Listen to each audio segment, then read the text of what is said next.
Hello, beautiful people, and welcome to welcome to the Occult Explorers. I'm Snappy, and I'm joined by my dear friends and my co-host Shay. How's it going, Shay? Oh, are you silent? How's it going? Can you hear me? How's it going, Dion? How are you? Life is beautiful. I can't Life hear is. you guys. Can you guys hear me? We can Yes. hear you. You're coming in clear as day, but you can't hear us. Check your settings and see what your speaker output is set to. So if you go to the little wheel there, audio speaker. Hey everyone, sorry we just having a little bit of some technical difficulties with our dear friend Shay here, but we're gonna get this sorted out.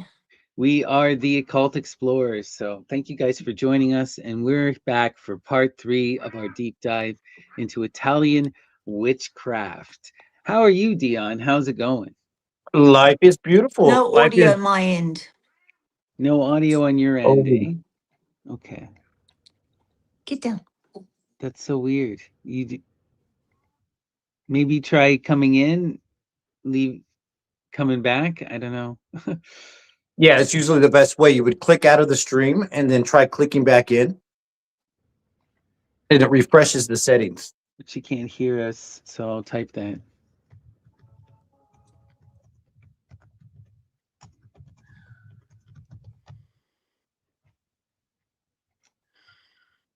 Yeah, sorry guys, we're just gonna take a second here It's cut as we out on figure me. out Shane. Yeah, the sound is cut out on her, unfortunately. Hopefully she can see that message I sent. Oh, there she goes. Okay. Well, she'll be back in a second here, and hopefully the sound will be working. But in the meantime, Dion, we're talking about Italian witchcraft. What have we been up to these last few episodes? And as always, of course, trigger warnings. We're talking about the weird, the esoteric, the highly political, the culturally sensitive, and we're just a couple of dudes. So, And a lady coming on. and a lady. And we talk about politics, sexuality. Sometimes we Yeah. debate and disagree. Sometimes Yep. we even cuss. Yeah. Cussing is part of it. Because last time we talked about nonverbal communication using a hand gesture. Success. Can you hear Yep. us? Yep, All I right. can. Sorry about that, guys. Oh, Not a problem. and what was the Yeah. first thing you did was you confirmed with the hand gesture. That's nonverbal communication, what we were talking about in the last episode. These different symbols you could give that have different meanings. Hey, you know. The biting But of the thumb. yep. Yeah. But this is witchcraft. This is these symbols could be healing. They could be for curing. They could be for protection from demonic spirits, repelling spells, let's say.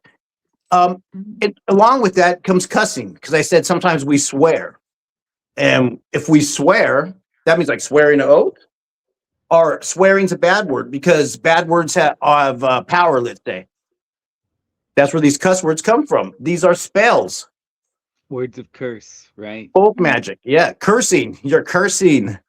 There's a bunch of interesting things like that. You know, one of the more interesting ones is there's all this mystery surrounding the Indo-Aryan word for bear, because we don't know what the original word for bear is. Bear is a euphemism. It means the brown one, because you weren't supposed to invoke the name of the bear, just, you know, unless you were doing something sacred kind of thing, because they were such a intense force, right? And there's such some interesting stuff with the bears, you know. Some cultures warred with the bears. Some cultures hibernated and had complete, like, synonymous homogeneous relationships with bears. You know, people have long history, complicated history with the bear, right? So it's interesting how all this magic comes into all this stuff, and a lot of it's really ancient, you know. And the bear was sacred to Diana. It was sacred to Yeah, Diana. It was her justice absolutely. bringer. Yeah, and one of the main totems of Diana. Everybody thinks about Diana and the dogs, but they don't think about Diana and the bear. but yeah, it was one of her Right. totems. Mhm. Right. One of the things we've talked about before is there's another tradition, right? Everyone knows the story of Iphigenia as told by Euripides, where it's a deer, but there's a version where it's a bear that stands in place, and Iphigenia is taken to Browon, which is another place, and they have a whole bear rite and all this bear stuff. Our friend Leslie, who's going to be coming actually next week to talk with us, she actually got to go check out Browon and talk to the locals there and see the sites, and it sounds so interesting.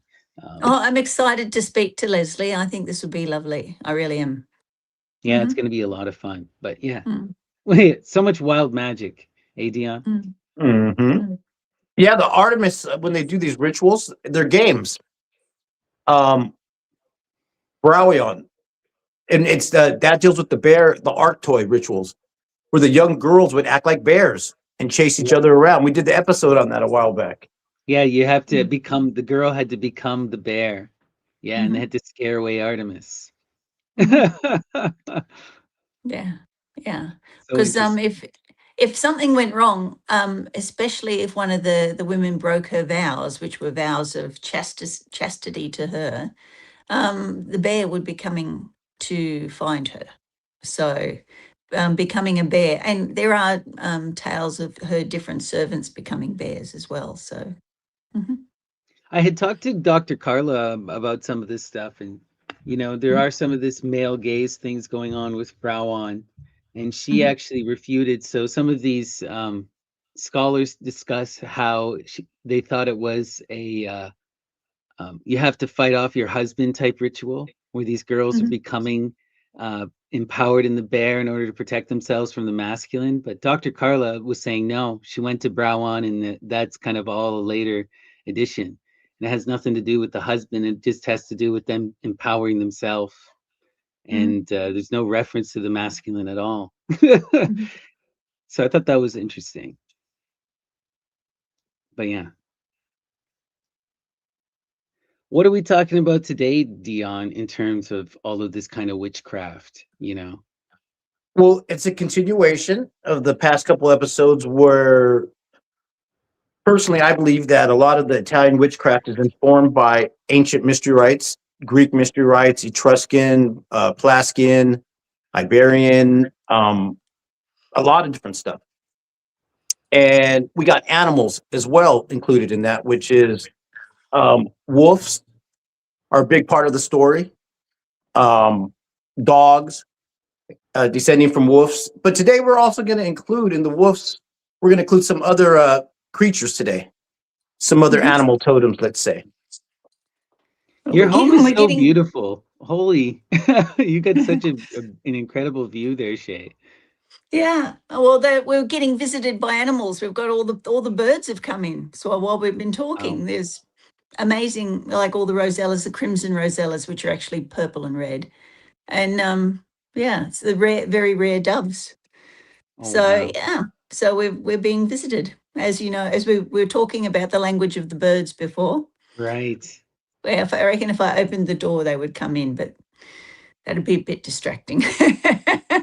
Right. The language of the birds, right? Sort of the basis of all of the magic, Yeah, the We always have augury. right. But you see this in multiple traditions. I remember when I was in university and studying the Indian traditions, the root of the Vedas is a similar story, right? They have this god, well, it's a force in the Vedas, and it becomes equated with the goddess Lakshmi, but it's called the Vak, but it's related to the song of the birds, or this primordial vibration, time, spanda, they call it. It gets really interesting stuff. But if you could tap into that magic of the bird song, then you have that primordial language. And a Yeah. lot of the ancients argued that language itself came from imitating the birds, Well, the like word hunters and stuff. the Go word ahead. argument comes from augury, right, which is about studying the bird sign. Right, the patterns, yeah. Yeah.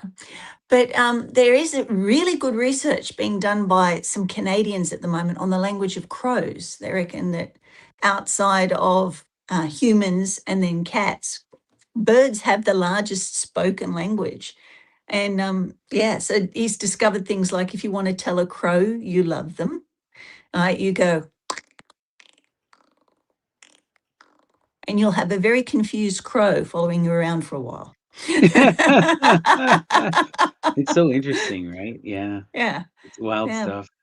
But they're getting there. They're getting there. They're starting to understand that it is a language, and they do seem to bring you warnings. So, Right. if you listen and observe. You know, this bird song magic goes so deep, right? Like Dion and I, when we were doing for a while there, we were obsessed with the dragon tongue and the magic of King Solomon.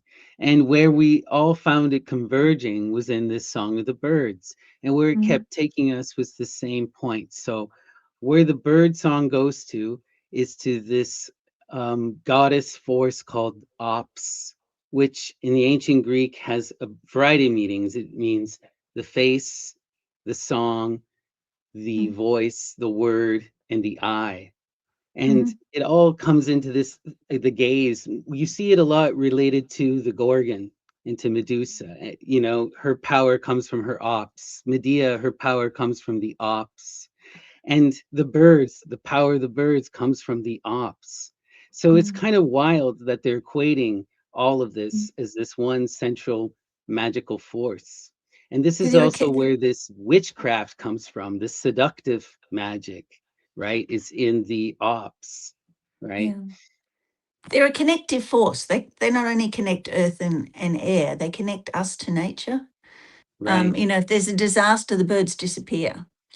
Parrots love humans. They love being around, and they will copy our language in a hope that we will copy theirs, So they're an amazing connection between one world and another. Yeah. Oh, absolutely. Mm. You know, and they're always, it's hard to tell when the ancients, where the bird ends and the the daimon or the deity begins, right? It's so beautiful. They're always winged, the daemons usually. They're Right, depicted. exactly. Yeah. Right. Yeah. So this is the thing. So I hope But we haven't got too far off track for you, Dion, with where you want to go with this. I hope it ties in. Sure, we're talking about animals here.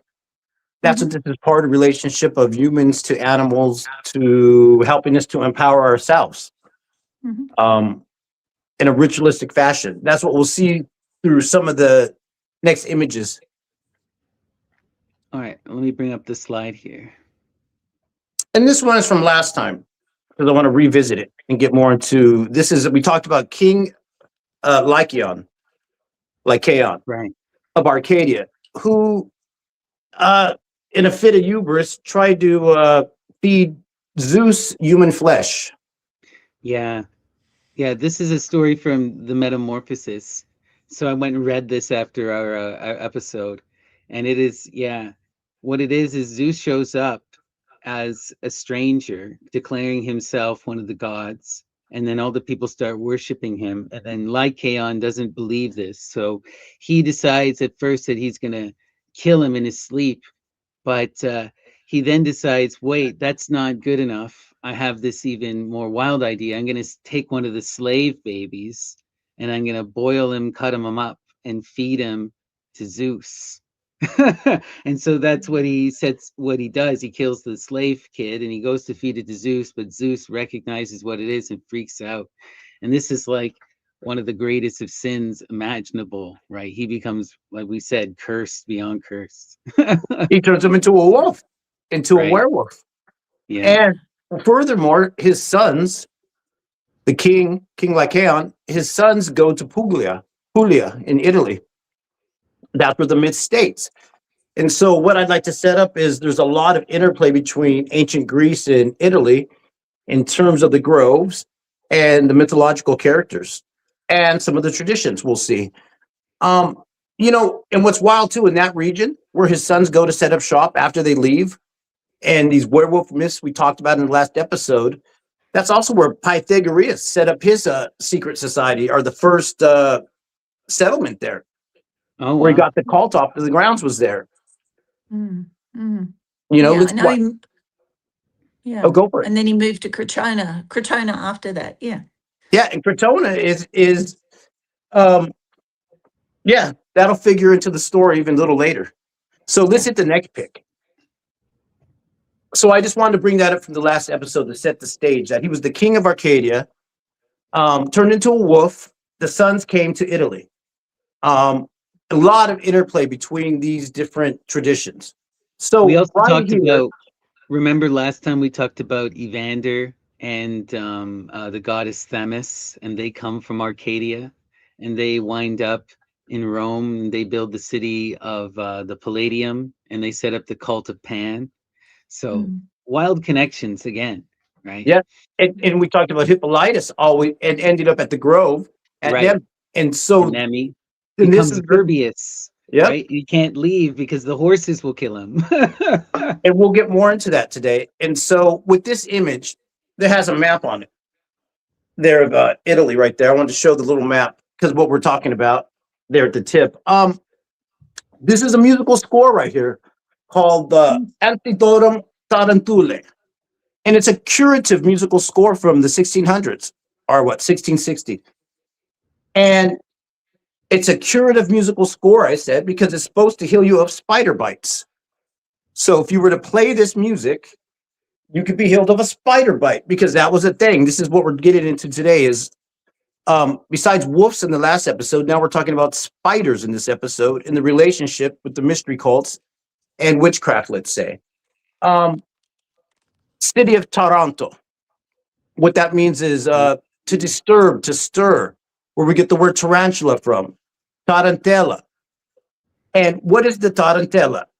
That is a dance that was created to cure Tarantism, which is a spider bite. And what are the symptoms of this spider bite? People would all right. You remember a couple episodes back we talked about Saint Vitus and the Saint Vitus dance, where people would dance wildly through the streets. Saint Vitus, Saint Vito from Sicily, is associated with this Tarantism in the healing of it because in some of these songs, that's the saint or the santo they evoke. But let's go to the next image. All right, here I want to show you the tarantella.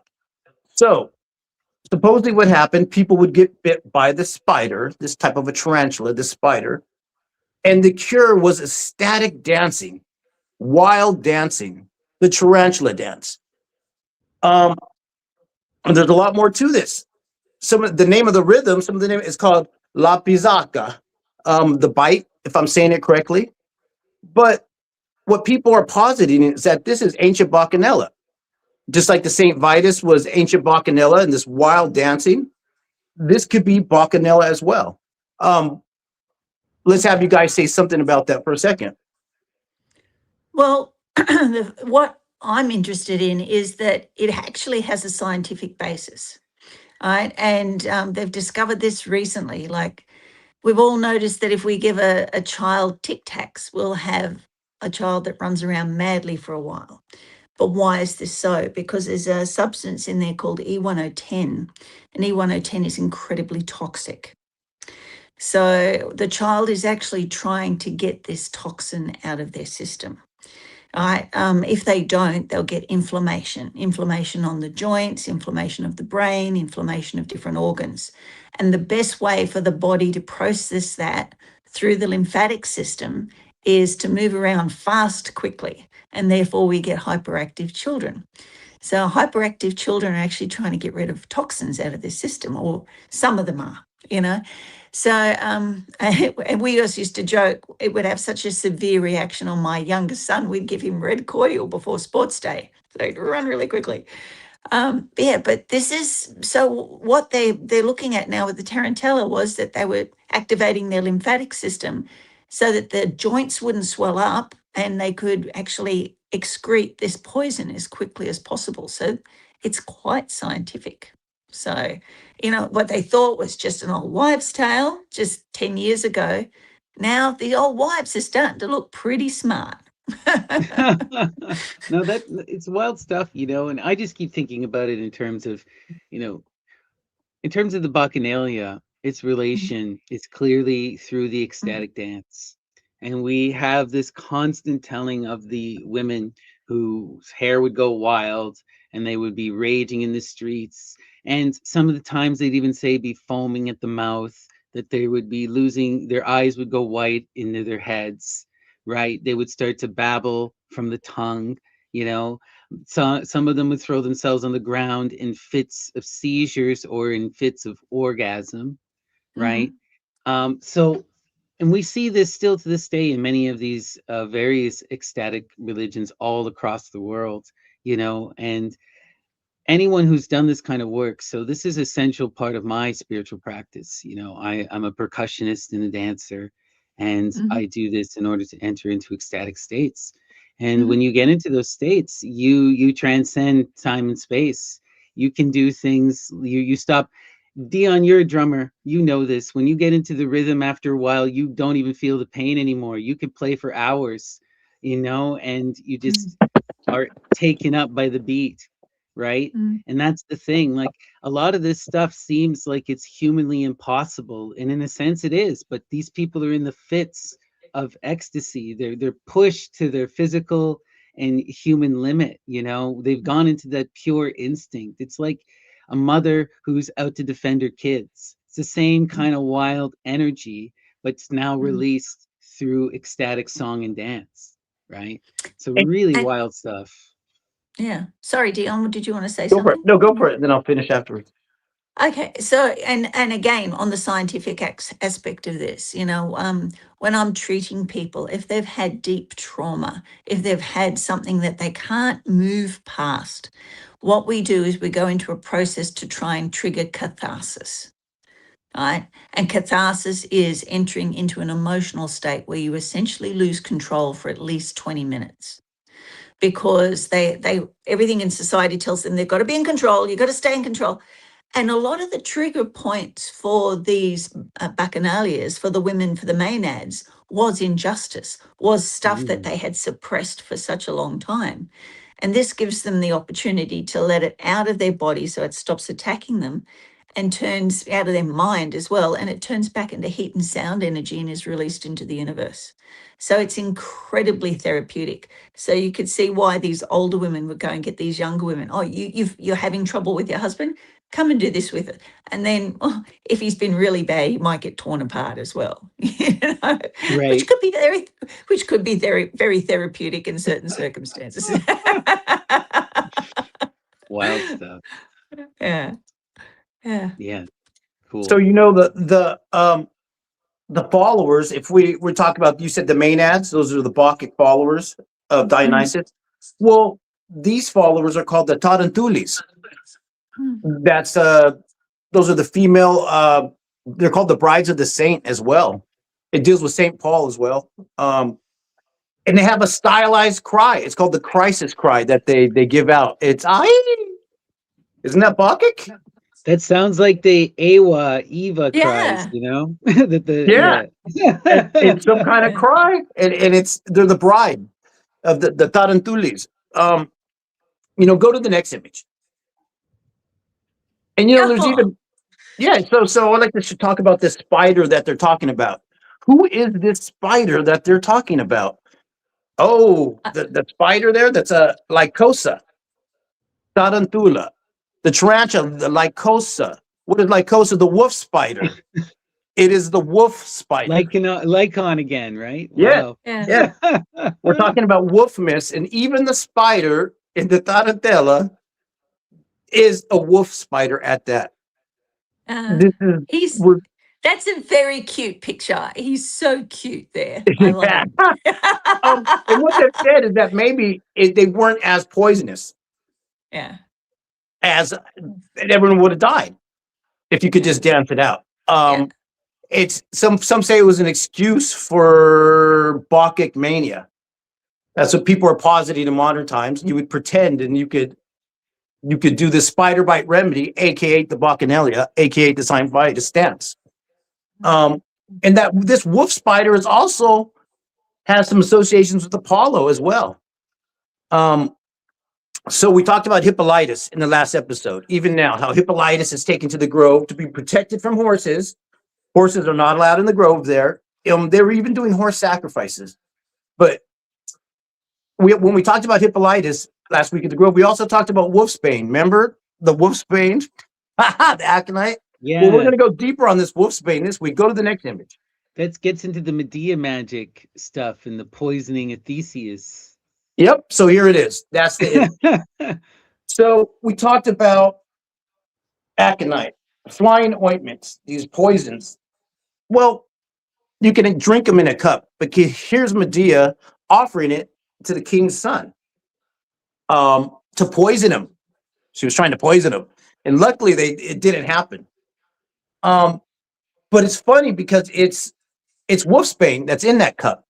There's already a usage of it in the mythologies. If you guys have anything to say about that. This is one of the lesser known stories, or the ones that people tend to forget about because it's not contained in the great plays.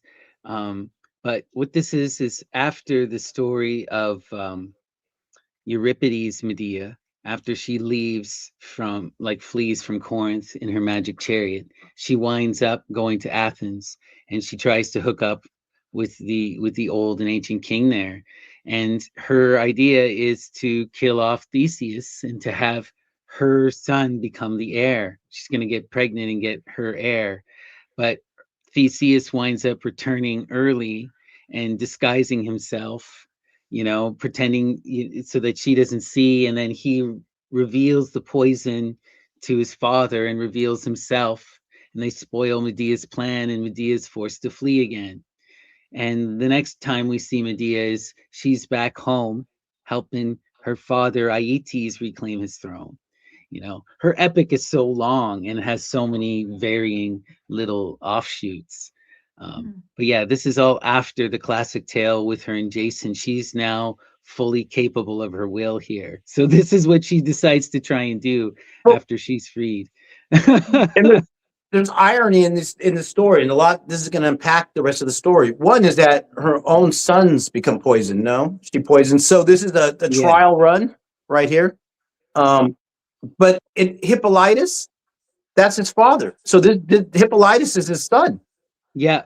So Theseus's son is Hippolytus from Antigone or Hippolyta, right? And she's the queen of the Amazons. Yeah. Queen of the Amazons, Hippolyta. And there's more to this story. But Theseus abducts her. We got to remember, it's not a nice thing. He had stolen her, and it's seen as such an atrocity. And in the earliest tales, she's not with it at all. Euripides changes the story up, and it's kind of one of these ravishment type things. It's hard to tell with these stories. Is it an abduction? Is it a ravishment? But what ends up happening with her is she gets killed in the coming war. The Amazons try to come and take her back, and there's this Attic war, and she gets killed in the crossfire by accident. And then go ahead, sorry. Shay has something before I unpack the rest of it. See what Shay has to say, because there's a lot more to the story there. Oh yeah. Yeah, and I mean, there's two things about the two main characters here.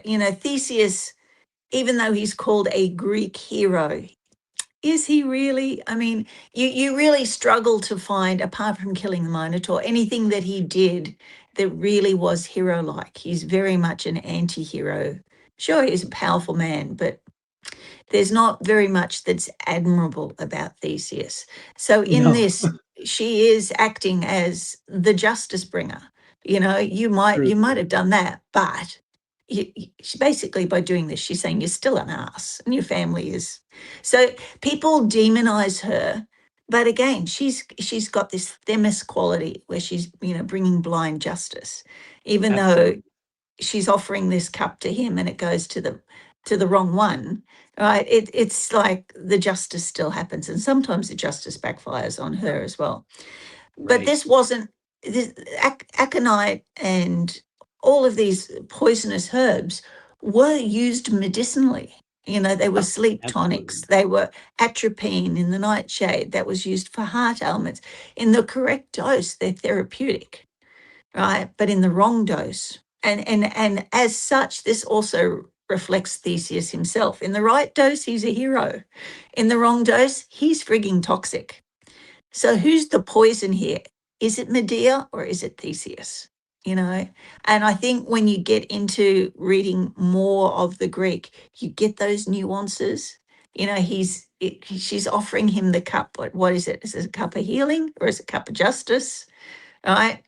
And Right. who really is the poisoner? Yeah. Right. And Theseus has, he's just, like we said, he's just such a horrible person. Not only does he do all that stuff we said to Hippolyta, right, gets her killed, but we can't forget what he does to Ariadne, who helped him defeat the Minotaur, who's really the hero in the Minotaur story. He abandons her on an island. And Yeah. it's interesting is that in the earliest sources, in the Odyssey, right, it's not like he just abandons her. Dionysus takes her up into heaven. So it's almost it's one of these savior things that you see usually with Artemis, but this time with Dionysus, it says, Yeah. and he took her, and Yeah. it's really cool. Yeah. But yeah, what were you going to say, Dion? Oh, okay.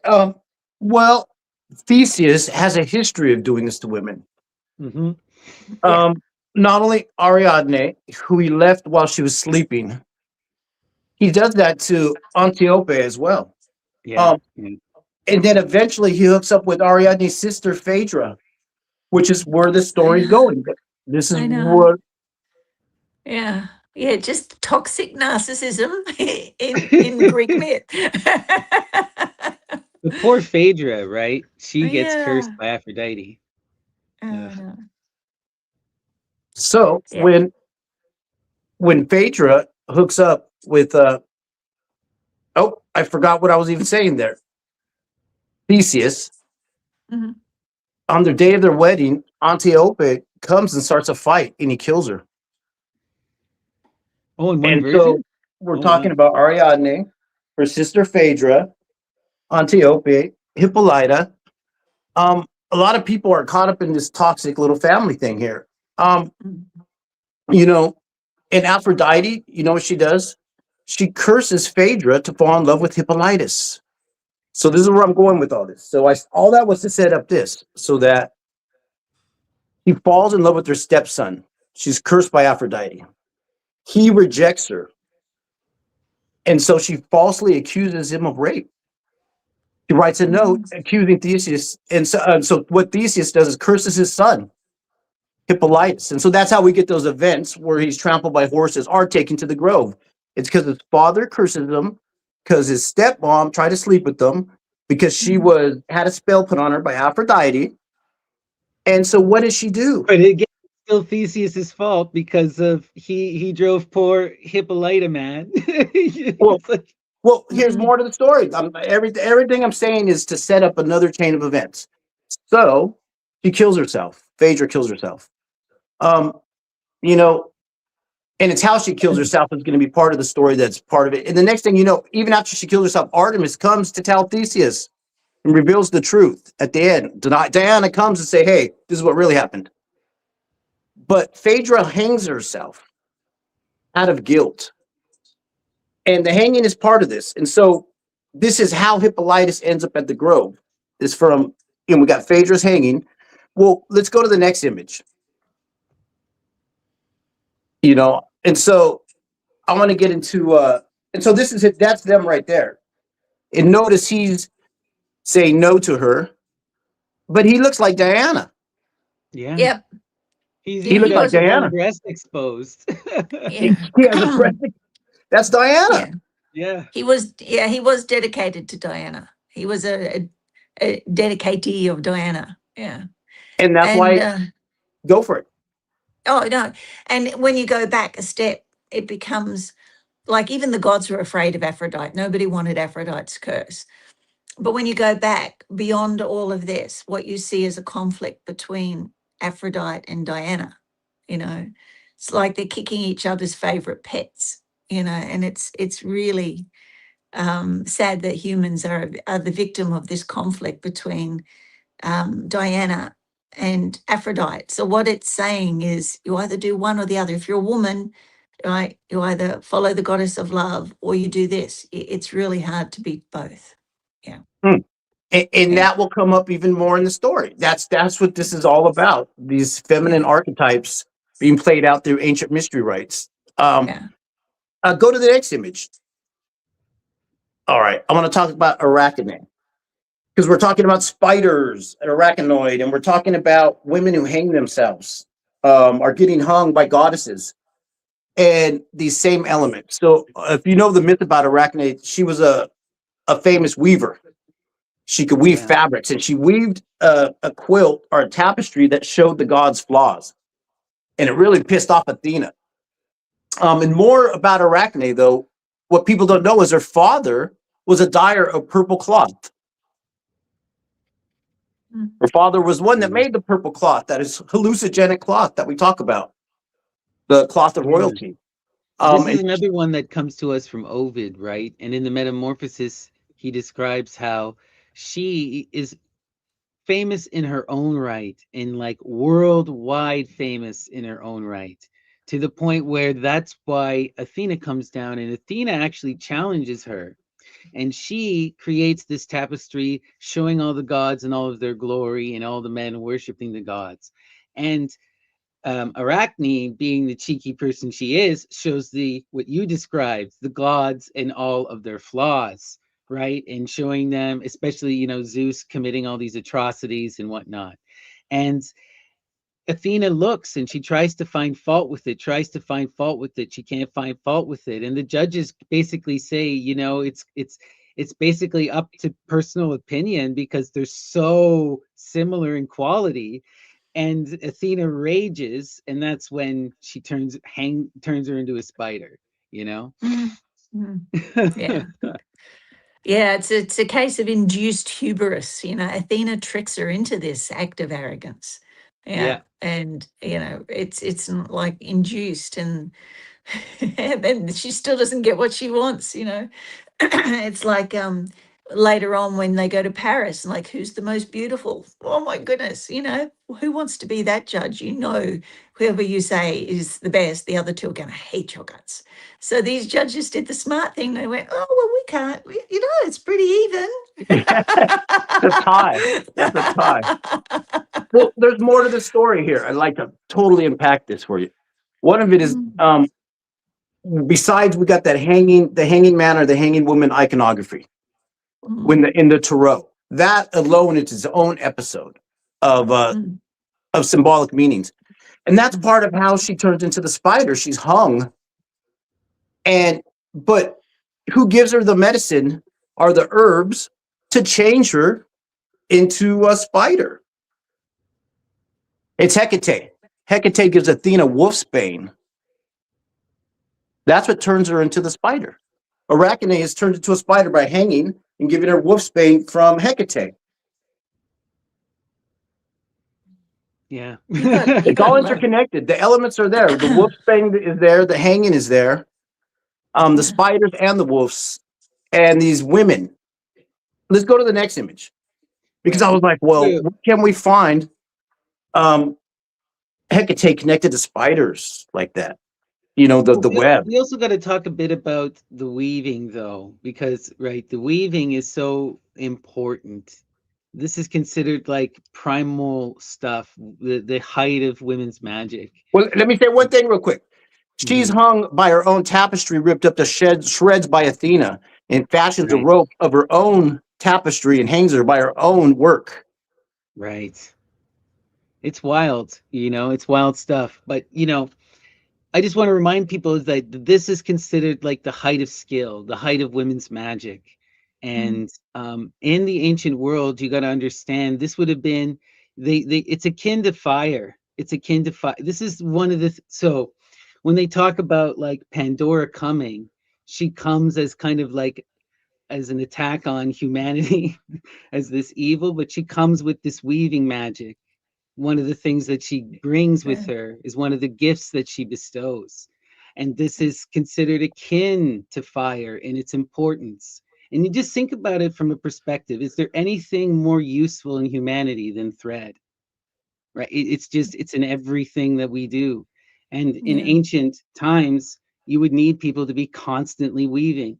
It's just, that would be a whole class of work right? Yeah, that's why they had spinsters. Yeah, because one female Mhm. child was kept to do the spinning and the weaving because it was valuable to the family.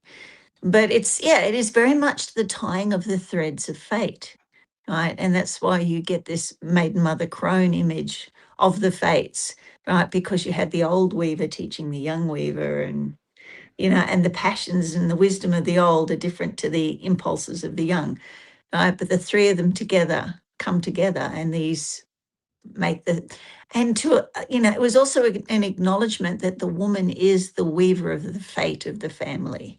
She sends the boys off. Always in Greek myth, it's the mother that points the boys in the right direction, that ties, I mean, even with Achilles' mother, right? And she very much says, right, I'm going to give you this necklace that I've made, but if you go, you'll be forever remembered. But if you stay at home, you'll have a good life, but they won't remember you. You won't be immortal. So, she, even though she knows her son is going to die, she gives him enough of that thread to take him on his journey, So, Right. yeah. Yeah. The other one we've talked about a couple times, Dion, and it's even reminiscent of the story of Lycon with the killing of the baby, is Mhm, the story of Procne and Philomela, right? Remember mhm, Procne, who's locked up in the cabin and has her tongue ripped out and is abused by the tyrant Tyreus. But mhm, what does she do? She's able to get messages to her sister through weaving messages in sheets that she then sends with the servants back to the castle, and eventually they make their way to Procne, and Procne can go, or I can't remember, but makes their way to Philomela or Procne, and they save the other. But yeah, there's that power of weaving and the secret signs, and that two sisters could have their own language hidden in the weaving. mhm, So hit the next image. So we're talking about spiders, tarantella, the spider dance connected to bacchanalic type rites and dances, wolfsbane, aconite, spiders that are named after wolves, plants that are named after wolves. Both of those plants being used together are that flora and fauna being used together in conjunction. These are all the elements together. And I was like, where can I find Hecate as a spider? What are those older symbols called? The characteristics or the Yeah, magical, the characteres. We the talked about these in characteres? our, yeah, we talked about Explain these those. in our Dragon Tongue episodes. So especially this specific one here, this one is often associated with Hecate, but we see it all over the place. Most famously, it's one of the Ephesian letters, right, on the Temple of Ephesus, of Artemis of Ephesus. So this is like oldest kind of hardcore kind of uh, Dianic magic, this kind of star sign here, you Well, know. this one is Hecate, three-faced Hecate, triforma, or Diana. And you notice you see the spider arms. You see the Right, spider; those are spider arms on the threefold goddess. mhm, right. A lot of people say it also has to do with, I mean, especially if it's related to love magic, you'll see this connection with the spinning top or the yonks, right? Where they're talking about taking the nymph and strapping her to the wheel, and you spin her into creation, or you torture her. You see this in all these love magic spells, just like you see, Eros and um, Aphrodite torturing the Corey sometimes. Some of this stuff gets dark when you get into some of this, but yeah, that's where you'll mhm, see this. So, mhm, so with this, I'm exploring the roots of the Arachne myth mhm, and how that mhm. connects and how it informs. There's so Mm. much there to unpack that it's formulae. These myths are Yeah. formulae to me.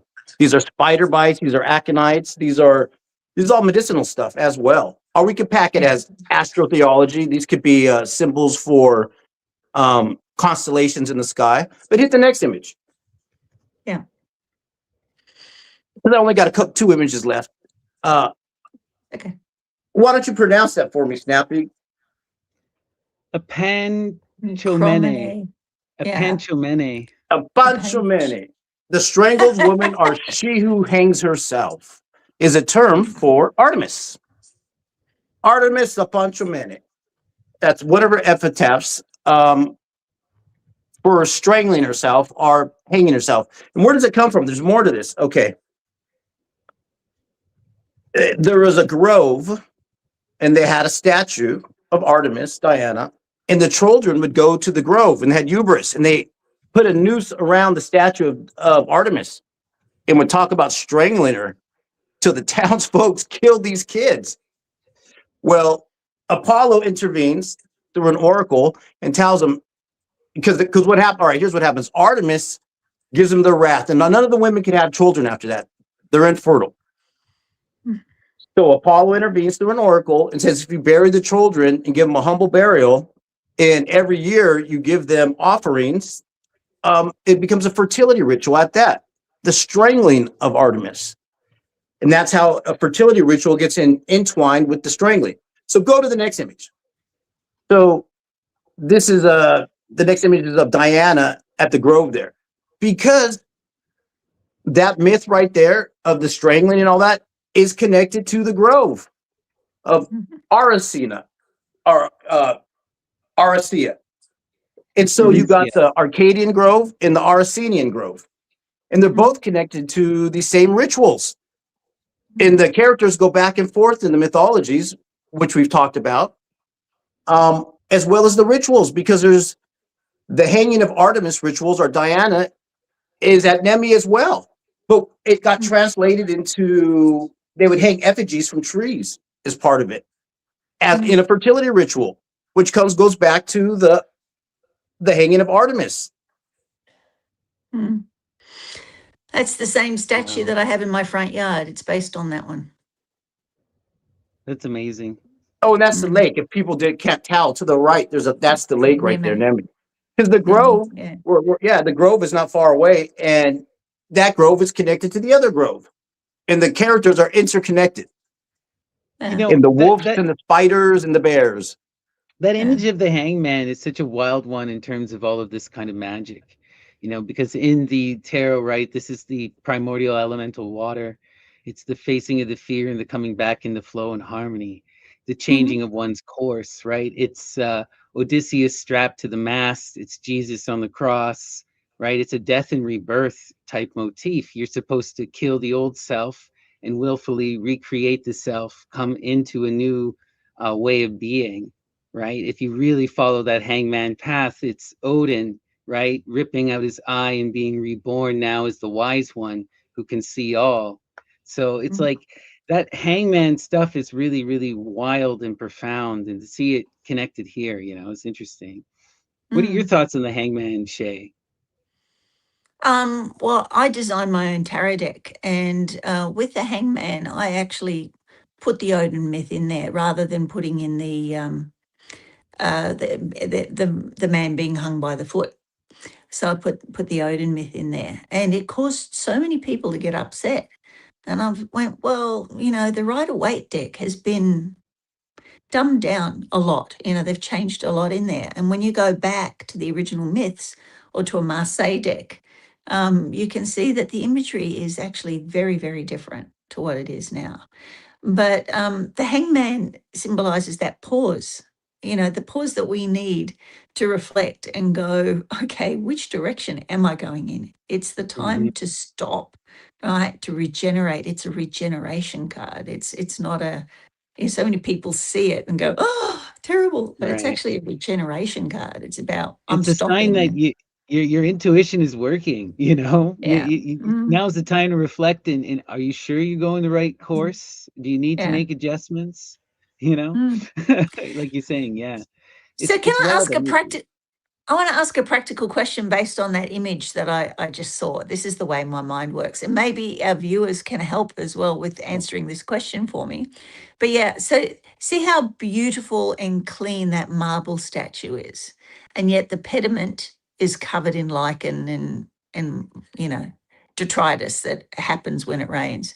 Well, my whole statue of Diana is sort of the color of the pediment. It's covered in lichen. And I kind of like that patina, right? I like it. But I'm just wondering whether or not she wants to be cleaned off. I was looking at it the other day going, do I take some bleach out and clean her off?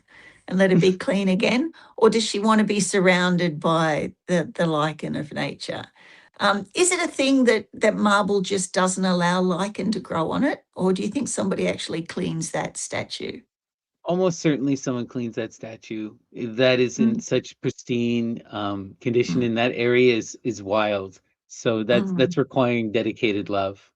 yeah, Nothing's going to stay like that. Just from the rain, it would become yeah, discolored, right? yeah, Marble is beautiful material and that it's easy to clean, but you got to clean it. yeah. It's an interesting thing, though, to think about this, about how you deal with these kind of eidolon sacred images. Hmm. There's this really interesting artist, you would love them, named Gas Boucher. They're a French artist, and Hmm. they, a couple of years back, got ill and they retreated into the woods. And one of the things that they've been doing now is they've been creating sort of idols, and they were initiated in several different African sort of stuff, and they have their own stuff going, but they make these sorceress idols that they leave them in the woods and they photograph them in various states of decay. And the act of decay, it's that return to nature. And he says it's like, as the idol becomes more imbued with nature, it becomes more representative of the spirit of nature. So, like, I can see both aspects, Mm, of mm, what I would be, meditating and talking to Diana and ask what she wants, because you can go either way with this and see it as a truly beautiful, magical thing. She is the mistress of the wilds. Maybe she wants to be in nature, but she's also that pure, beautiful, mm. you know, Corey. Maybe she wants to be pristine, Yeah, you know? yeah. Because in India they clean all the icons with milk. Yeah, they Right. scrub them with milk, Oh, and yeah. milk, of course, brings more mold, so you have to clean them more. So The yeah, so it's constant thing, yeah. interesting. Yeah. But it's also, Uh, that's part of that, you see that especially, I mean, most of the Indian tradition, but you see that especially in the Bhaktic traditions, because that's an act of adoration, right? yeah. You have to adore. I'm cleaning and bathing the deity, Mm. it's interesting. Um, And I'd love to talk even more to Dion about that conflict between Aphrodite and Artemis. What do you feel about that conflict between Aphrodite and Artemis, Dion? Um, well, and that was coming up, but I was thinking about that because I was wondering, do I include Athena in it? Because I Yeah, was looking at their other names, Minerva, because I was, well, should I call them in their Roman names or in their Greek names? But yeah. part of it is the virgin or Mhm, oh, there you go, the huntress. mhm, That's why Hippolytus wanted to remain pure mhm, because he was dedicated to Diana mhm, and mhm, Aphrodite. Yeah, it's a very complicated subject. Two mhm. different forms of love. One's erotic I and one is I have them back to back on my altar across across where my candle flame burns, and I ask them every day to cooperate in my life, please, rather than being in conflict. So I put them back to back like that. So, like, guys, can we just? Because I'm a very strong woman, but I love the effect that love is very important to every woman, not just with your partner, but with your children, with your friends, everything. So you do want that strength balanced with the love. So I put them right. like with either side of the candle like that. Yeah, because So Artemis is lonely, not lonely. I don't know if she's lonely because she has the grove and the animals to keep her company and an occasional hookup. But um, oh, Artemis is the maintainer. She's the maintainer, and Aphrodite is the passion, the emotional yeah, energy. yeah. But I mean, we know. Do you know the the myth of Artemis and Endymion? Oh, yeah, of Artemis. course, the one who sees her falls in love with her Yeah, when he's not and she supposed to. comes. She forsakes going through the skies at night to come down and sleep with her beautiful shepherd boy. And so Zeus goes, daughter, you're neglecting your duties. We're going to have to kill him. And she's like, no, don't kill him. And he goes, well, what can we do? And so he puts him into an eternal sleep with an eternal erection. So during the dark of the moon, she still comes down and she has 52 children to him. So she's not alone and she's not virginal and she does know love, but she's got like a cursed love. It's like, Mm-hmm. you know, he can't be awake all the time. I mean, you know, show me a love that isn't cursed in some way. But, you know, it's a really interesting story. And it sort of reflects the story in the Aradia where she has this fascination and she spins the wheel spinning around and she seduces him and turns into a cat to seduce him. And yeah. You know, there's something differently though about the swearing of the oath of virginity, because it's such an empowered thing that we see. It's not just with Diana, but of course with Athena, and of Mm, course with Hestia, you know, and with Eleutheria, right? These mm, empowered virgins that are Question though, eternal but virgins. does But virgin mean non-sexual, or does virgin just not mean you're pure? not this is where it gets complicated, right? Because it, mm, you mm, know, it doesn't mean that, certainly, you know. And mhm, also there's this idea too with some of these creatrix goddesses who are giving mhm, birth before birth, right? Because they're primordial elemental forms, so they mm, remain virginal, but they are creating life, right? So you mm, see this with, you know, when Plato talks about this, one of the things we're talking about is this dichotomy of the feminine, and he describes this through specifically Aphrodite, and he splits her in two. You get Aphrodite Urania, right, that pure virgin mother in the heights of the ideal, and then you mhm, have Aphrodite Pandemos, the lover of all, the one mm, who creates all, that Of the mhm, people. literal birthing of mm, the earth, the force upon the earth. And mhm, these two are both like, they're intrinsically related, but also absolutely separate in this kind mhm, of Platonic construction. And I think we see that to a certain degree with these virginal deities, and then these more procreative deities, especially mm, in this feminine line, is how this power kind of plays out, whether they're chthonic, you know, or mm. whether they're more Olympian, Oronic, you know, however you want to use Yeah. the terminology. Titanic. It's like that bumper sticker you see on the back of cars. You know, I support single mums, and they have a pole dancer there. Um, you know, this is what it means to be a woman. What wouldn't you do for your Right, children? You know, and right. people are going to give you money to see you naked.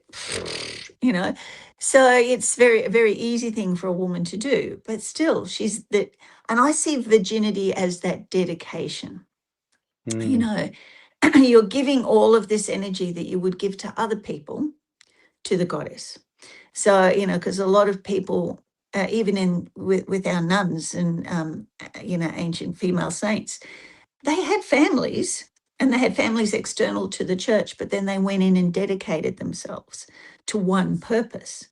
So, to me, I see that um, what we think of in Europe, Western European culture as virginity, I think it is the dedication thereof, you know. And I think the problem came with her is like, well, you gave me a vow and you didn't keep it, you know. And I don't think it was so much that they got raped or that she's like, you know, you had a vow, and no matter what, you have an obligation to keep that with me.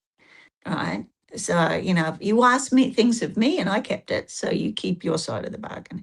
And if they say they're going to dedicate all of their emotional energy towards the goddess from that point forward, you know, that's what I see. It's like the Vestal virgins. The Vestal, you know, the worshippers of Vesta right. weren't originally virgins, but by the Roman times, by the emperor times, they were. They were, Right. yeah, we have this right in the stories of Numa. They were originally his extra daughters. He had a couple extra Mm. well, he says he has these other daughters that Yeah. he marries off to the goddess, and they tend to Mm, the flame. But also there's all this interesting stuff with that Hestia and with Hecate, because both of these goddesses are first and last goddesses, right? You mm, see this both, and they both appear as first and last in Hesiod, and they're both making this sacrificial role to be servers. And in the later Roman period, they become very much equated, right? mm, Especially you see this in the character of Acca Larentia, which is mhm, like the founding wolf mother of Rome, taking us back to where we are, where Hestia and Hecate in the Roman tradition are basically the same entity. And it's interesting that you can have that, you know, Vesta is supposed to represent the idealized homemaker. And mm, then Hecate is the, you know, woman in her most atrocious Mhm. At least in most of her depictions, but she has such a Mhm. varied depiction. So it's Mhm. interesting to get this polar dichotomy of these images, Mm. and that they Yeah, I have become a emphasized by the Roman period. yeah, I had a beautiful statue of Hecate because there's a Hecate spot that's right on the cliff, which is neither earth nor sky, which surrounds you by the mists, and it's right at the meeting of three roads. So I took this icon and dedicated it to Hecate there. It was beautiful. But a friend of mine, her sister got murdered. So I went, all right, you take Hecate with you. She will sort that out now. You know, so she is beautiful yet monstrous, monstrous to the people who need sorting out. And she's got a great sense of humor too. I love all of her stories of her humor, but she's not ugly. She's beautiful, but she's can be really scary. Yeah. Yeah. Well, you know what it is? It's like she has that underworld Mm, aspect, but she also like this is the goddess that is the threshold, who's the one who gives birth to life, who is the maintainer of all the spirits. Her and mm, Hermes are the most intimate spirits that anyone's going to deal with. And her mm, Hestia form, right? This is the most worshipped of all the gods in both Greece and Rome, right? Everyone mm, worshipped their hearth and had a fire, and mhm, everyone honored that mother first. mm, When you were cooking, the first thing you did was pour a little out for the goddess, right? mhm, Even Zeus mhm, pours a little out for the goddess, right? And in Hesiod, they equate them, right? She mhm, gets the first as Hecate. mhm, And we see it right with that character Rhea Silvia, who is the Vesta Virgin, who's and I mean, there's so many versions of the story. I don't think, and I think often that these abduction stories are more agricultural, but she does get abducted by Mars and then gives mhm, birth to the twins. And in the mhm, earliest version, that's the Lares, which mhm. then later becomes Romulus and Remus, right? Yeah. And that's another Aphrodite punishment story because Mars Yeah. was the protector of women from rape, right? Yeah. And very sanctimonious about it. And she's like, you don't think you could fall in love with a woman that much? I'll show you. I control your passions. Yeah. So, Yeah, Aphrodite's always this wild kind of yeah, okay, one of the things I want to ask you about this, Shay. Okay, so I've been yeah. talking with my wife a lot about this Hmm. black magic and the roots of black magic. And when I Hmm. was looking into it, and I'd love your opinion too, Dion. So when I looked Hmm. But, into it, I'm gonna have to sign off today. okay, Oh, all no. That's right. why we had a small Yes. presentation. I got to Oh, I'm bounce. sorry. But All right. I just want to tell everyone join next week because we have a special episode where we're gonna talk about our personal practices, and you have a special guest coming on, and we're gonna go deeper into this, into the Yeah. experiential level of it. And yeah, so I'd like to tell everybody thank you. Hope you had fun, and I'll see you all next time. All right. Thanks, Thanks, dear. Dion. Much love. All right. Sorry, I Yeah. didn't realize he had to take off, but yeah. I want Yeah. to I want Okay. to ask you about this though, sorry.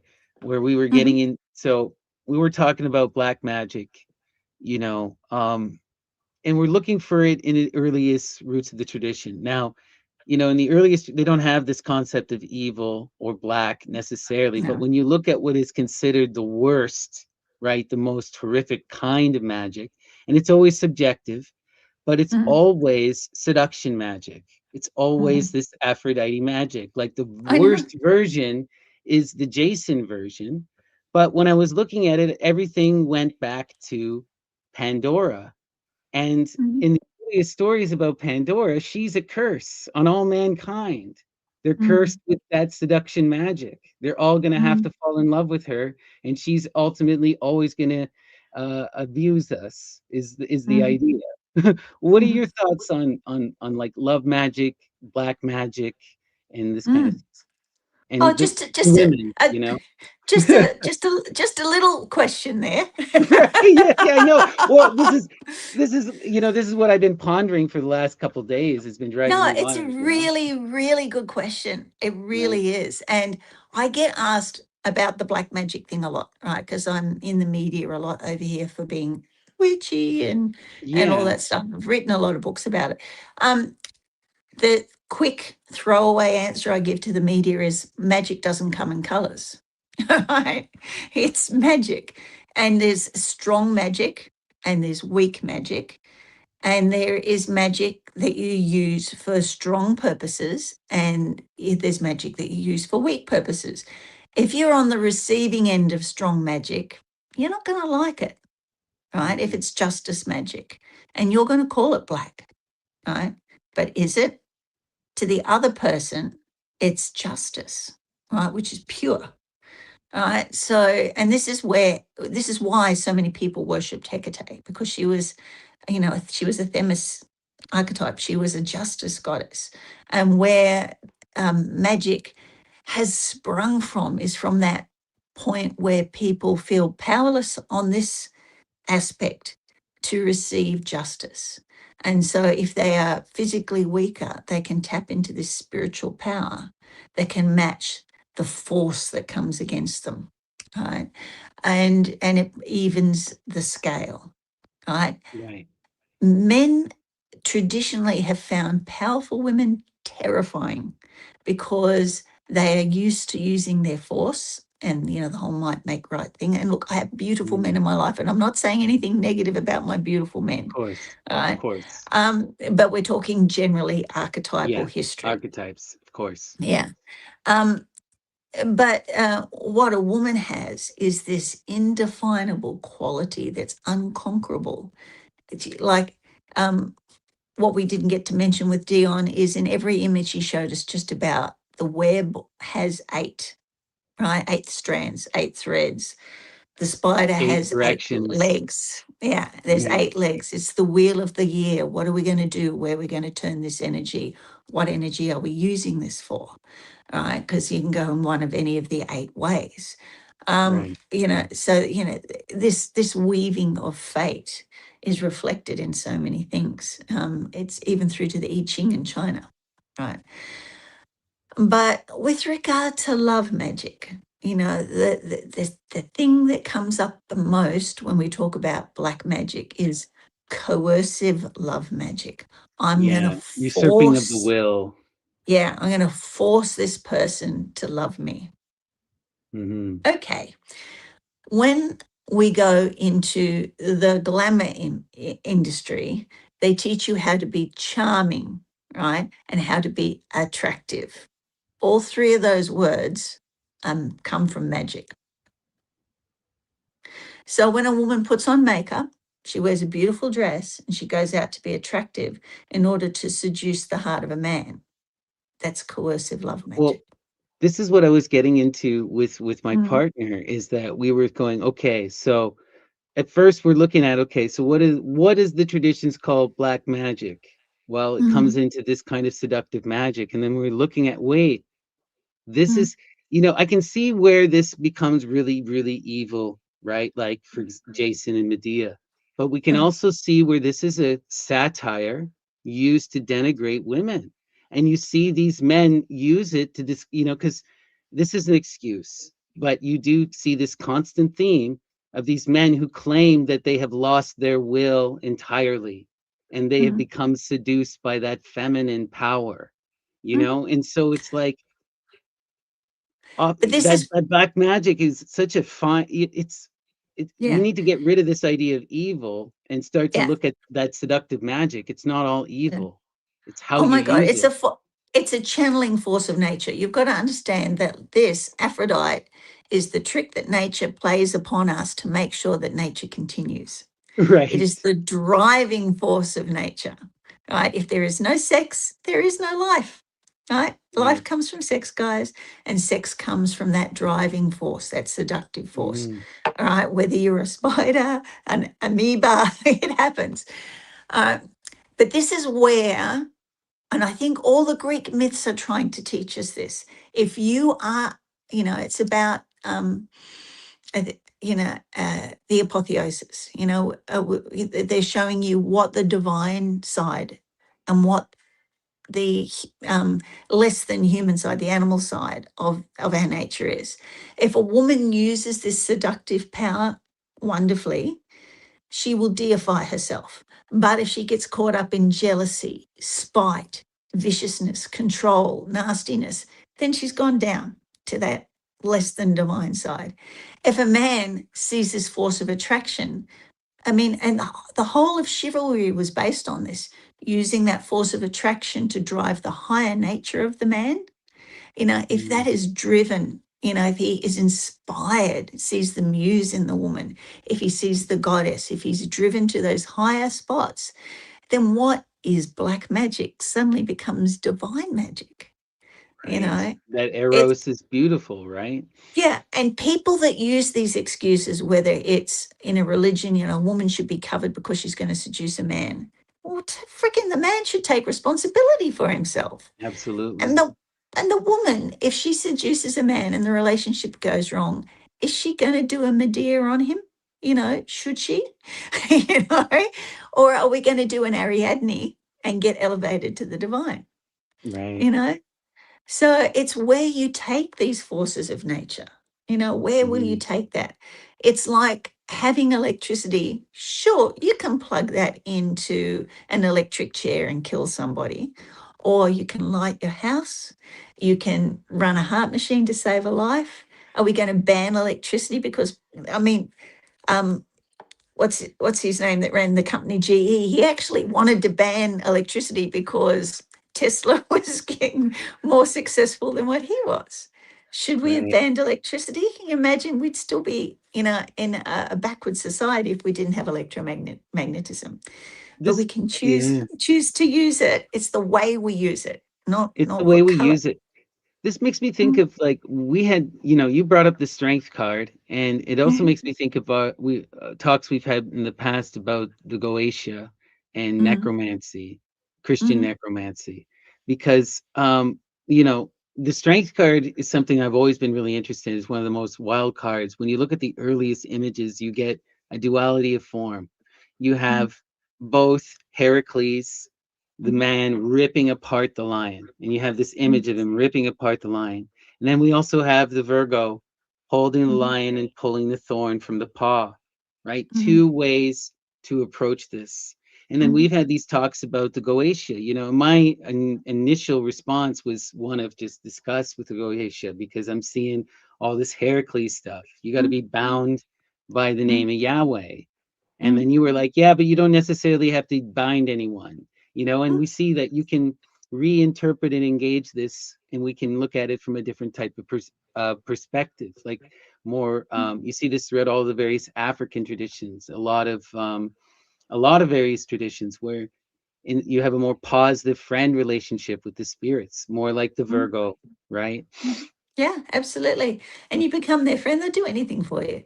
I mean, Marax, he's one of the goetic beings. He's very aeonic. He's like the depiction of the aeon, so many sculptures, and you look at these descriptions through the Goetia and you see the deities from different cultures, right?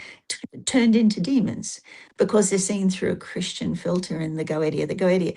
But you remove that Christian filter off the Goetia, and all of a sudden you have 72 archetypal beings that you can invoke to work with you. Here is their symbol, here is their name.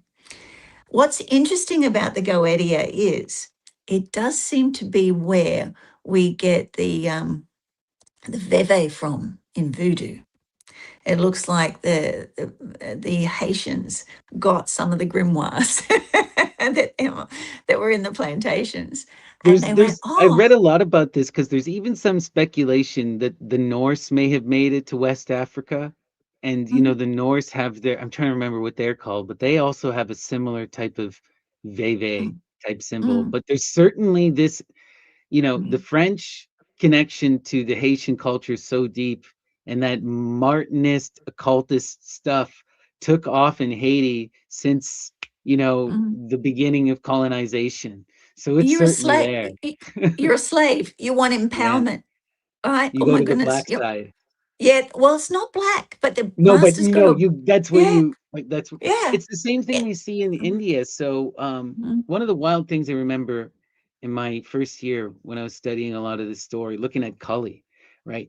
One of the things you'll read about is all these myths about the Thuggee, these guys who are going around killing people by choking them and sacrificing them to Kali. Now there were some of this happening, but you're talking like so far and few between, it was not a thing, really. And Kali Yeah. at this point is a very minor goddess from Bengal.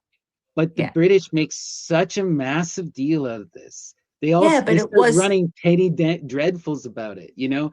It, yeah, but the political reason was the Thuggees were trying to get the British out of India. That's oh why they were yeah. doing it. Well, what ends up happening, no, but this is where we what ends up happening is what I mean Yeah. is that first you get the British vilifying them, calling them thugs. Then you get the Indians saying, I am a thug.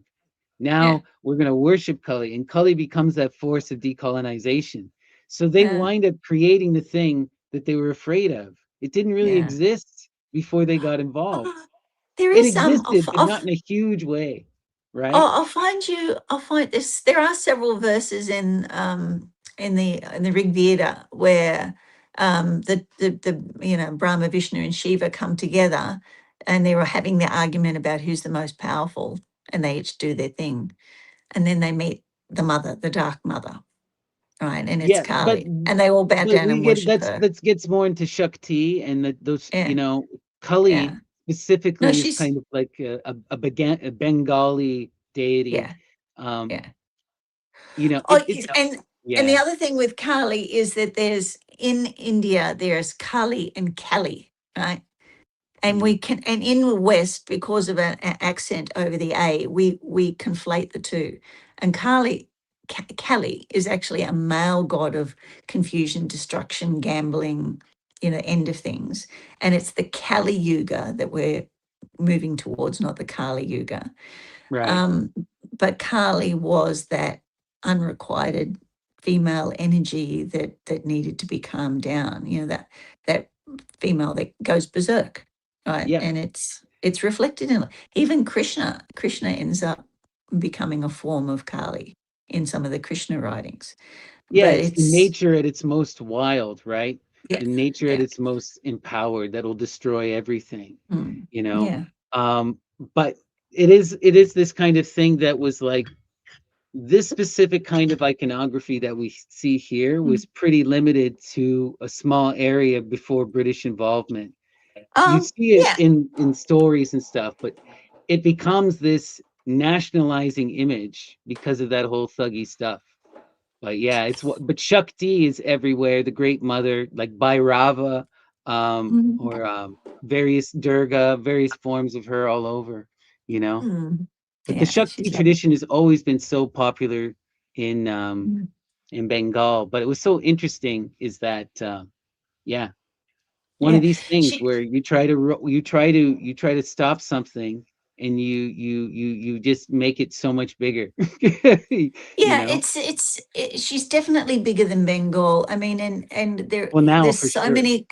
Well, even in those days, I mean, we're looking at the Indo-European tradition. There's certainly correlations between her and Hecate, between her and Well, yeah, you can go um, that specific kind of way, but I'm just thinking about in terms of the specific myths and when they mm, originate with Kali. But yeah, if you're talking about her as that energy, then yeah, you can mm, equate it all across this stuff. yeah, It's yeah, it's where you draw these lines. It's yeah, like you can look at a character like Dionysus and you can equate him with Shiva, you can equate him with Soma, you know, yeah, but it's like where mm, you draw the line, though, becomes also quite important because Dionysus also has his time in India and his presence mhm, in India as well. mhm, You know, mhm, it's one of these things where you get into the science versus the more mystical yeah. interpretation of things.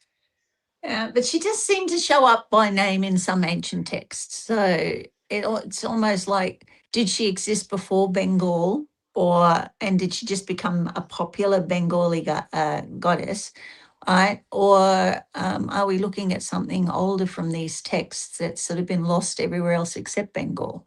So Well, it's that one of that those Shakti interesting. tradition is wild and old for certain, wild and old for Mhm, certain, you know, mhm, and you get all these variations of these disease goddesses, mhm, especially when you go into the Tibetan traditions that are very yeah, much like Kali.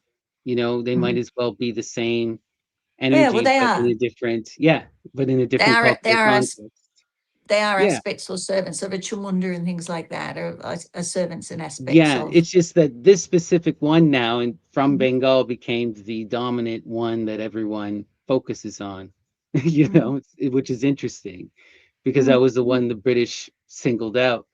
But you see these all across these various traditions, slightly various, different names, different forms, different myths, It's always the thing you try and suppress, like, isn't it? right?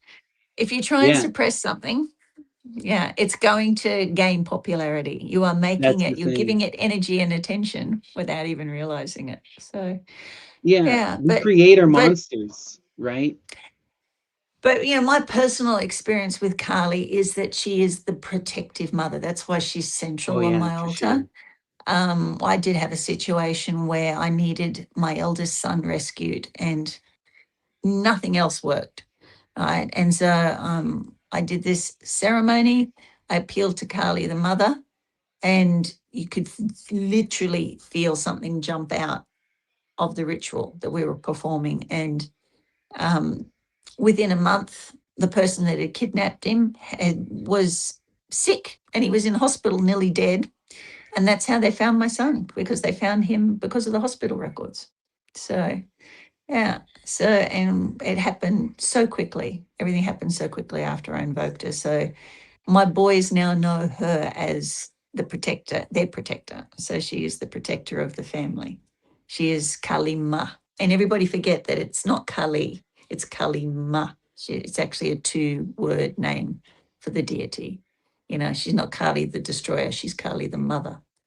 The mother Right, wolf, the mother deer that kicks the wolf to death. That's her right. energy. Yeah. Yeah. Yeah, the one who comes out in those moments of she's pure Mm, madness, right? mhm. She's that point of no return, quite Yeah. The absolute, right? the Like what we mother see that there in that the mother image. that the mother that lifts the car off the child in the car accident. Exactly, exactly. Mm, And the mhm, only thing, she's brought to that point because of love, and the only thing that can take her out of that point is love, which mm, is why mm, Shiva has to throw himself at her feet.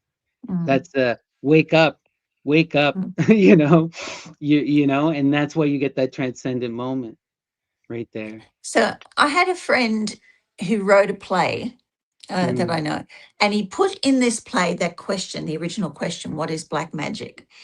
And in mm, the play, he asked the question, "All right, so if you have a coven of witches, and they find out that this person is molesting children, and you've tried to take it to the police, and you've done everything you can to stop this person, but they're still going. Do you use magic to stop them? And how strong a magic do you use to stop them?" And the play puts this question forward, and the coven's debating it. What are we going to do here? What are we going to do? Do we come together? Do we use our collective energies to do this? Even to the point where somebody goes, "Well, can't we just go and bump him on the head?" And he avoids that as well. So, yeah, so in the end, the only option they have left is to deal with this man with magic. So, in that circumstance where they're protecting not just one child, but many children, is it evil that they've done something? They've used this magic to take this man out?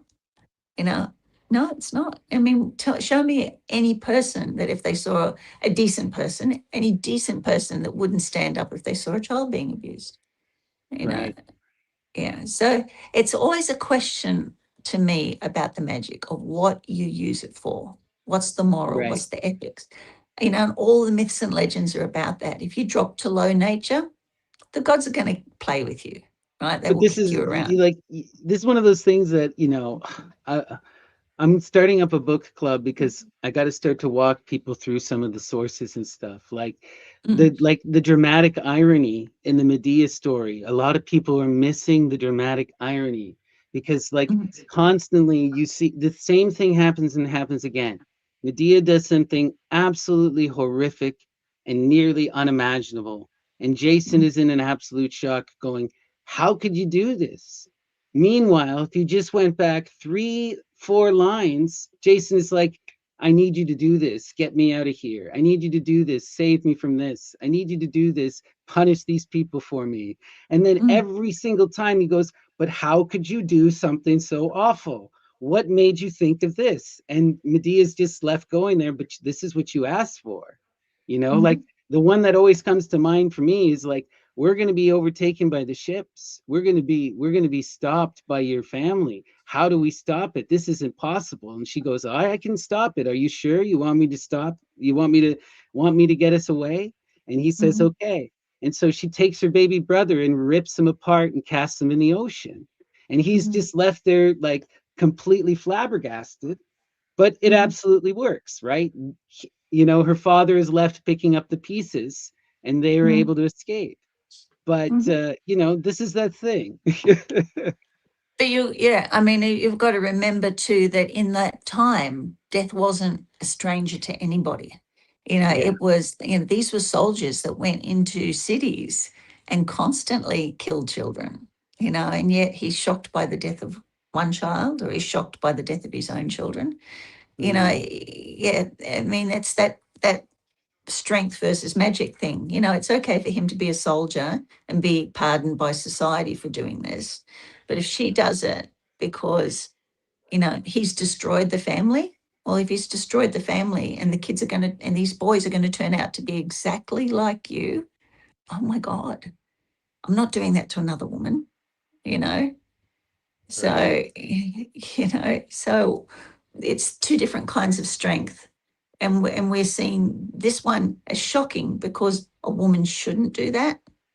But a man can go to war and kill children, you know? So, No, that's that yeah. you're right. There is a greater even hypocrisy there because you're right. Jason is, his name means the drug man, and he's roving around the Mediterranean as a pirate. And Mhm, yet he's here shocked at Medea, who's mhm, helping them escape, doing the mhm, things that he asks. But it's mhm. because it's a woman, and women Yeah, are supposed to be weak, you yeah. know? Controlled. Yeah, Yeah, yeah. Controlled by the force. But, you know, at some point, every male will see this force within a woman that they cannot control. And it does scare them. I mean, right. it scares I a think woman maybe when she that's why sees, he abandons her in the end, because he realizes even though he's cursed her, he can't control her, you know? mm, Go ahead, sorry. yeah. Yeah, but I mean, it's just as scary. I mean, for any woman that's been abused to see this creature that she's loved turn on her, the one that's supposed to be defending her, it's terrifying, you Right. know. So, what happens when the woman does that herself and defends herself with magic, you know?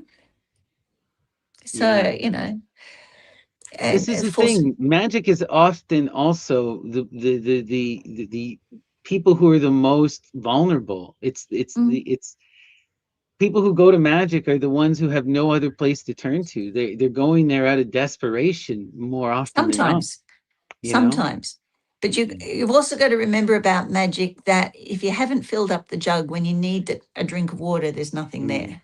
right. So, a woman, you know, all people should be learning magic as they grow, because if it comes to the situation where you do need it, it's like going and learning martial arts. You know, you're Right. directing energy around.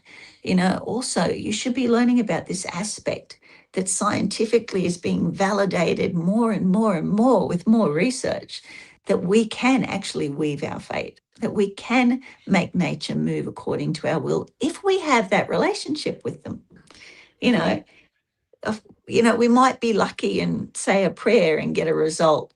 But if you have built a relationship with aspects of nature and you actually really do need to reach out to it, you're more likely to get a response, you know? So, Yeah. No, I wholeheartedly agree, right? I think that, you know, a lot of people don't even understand what magic is, right? mm, mm, And they don't recognize, you know, right? Like it seems so it seems so intrinsic from my perspective because it's become such a huge aspect of my entire life. mm, But mm, we got to remember, I have to remember at least, you know, that a lot of people have trouble, you know, recognizing how much, you know, first off, like in order to mm, embrace that magical perspective, you have to be willing to accept how much your thoughts are shaping your reality and how mm, much you can come into control of the body and of the mind.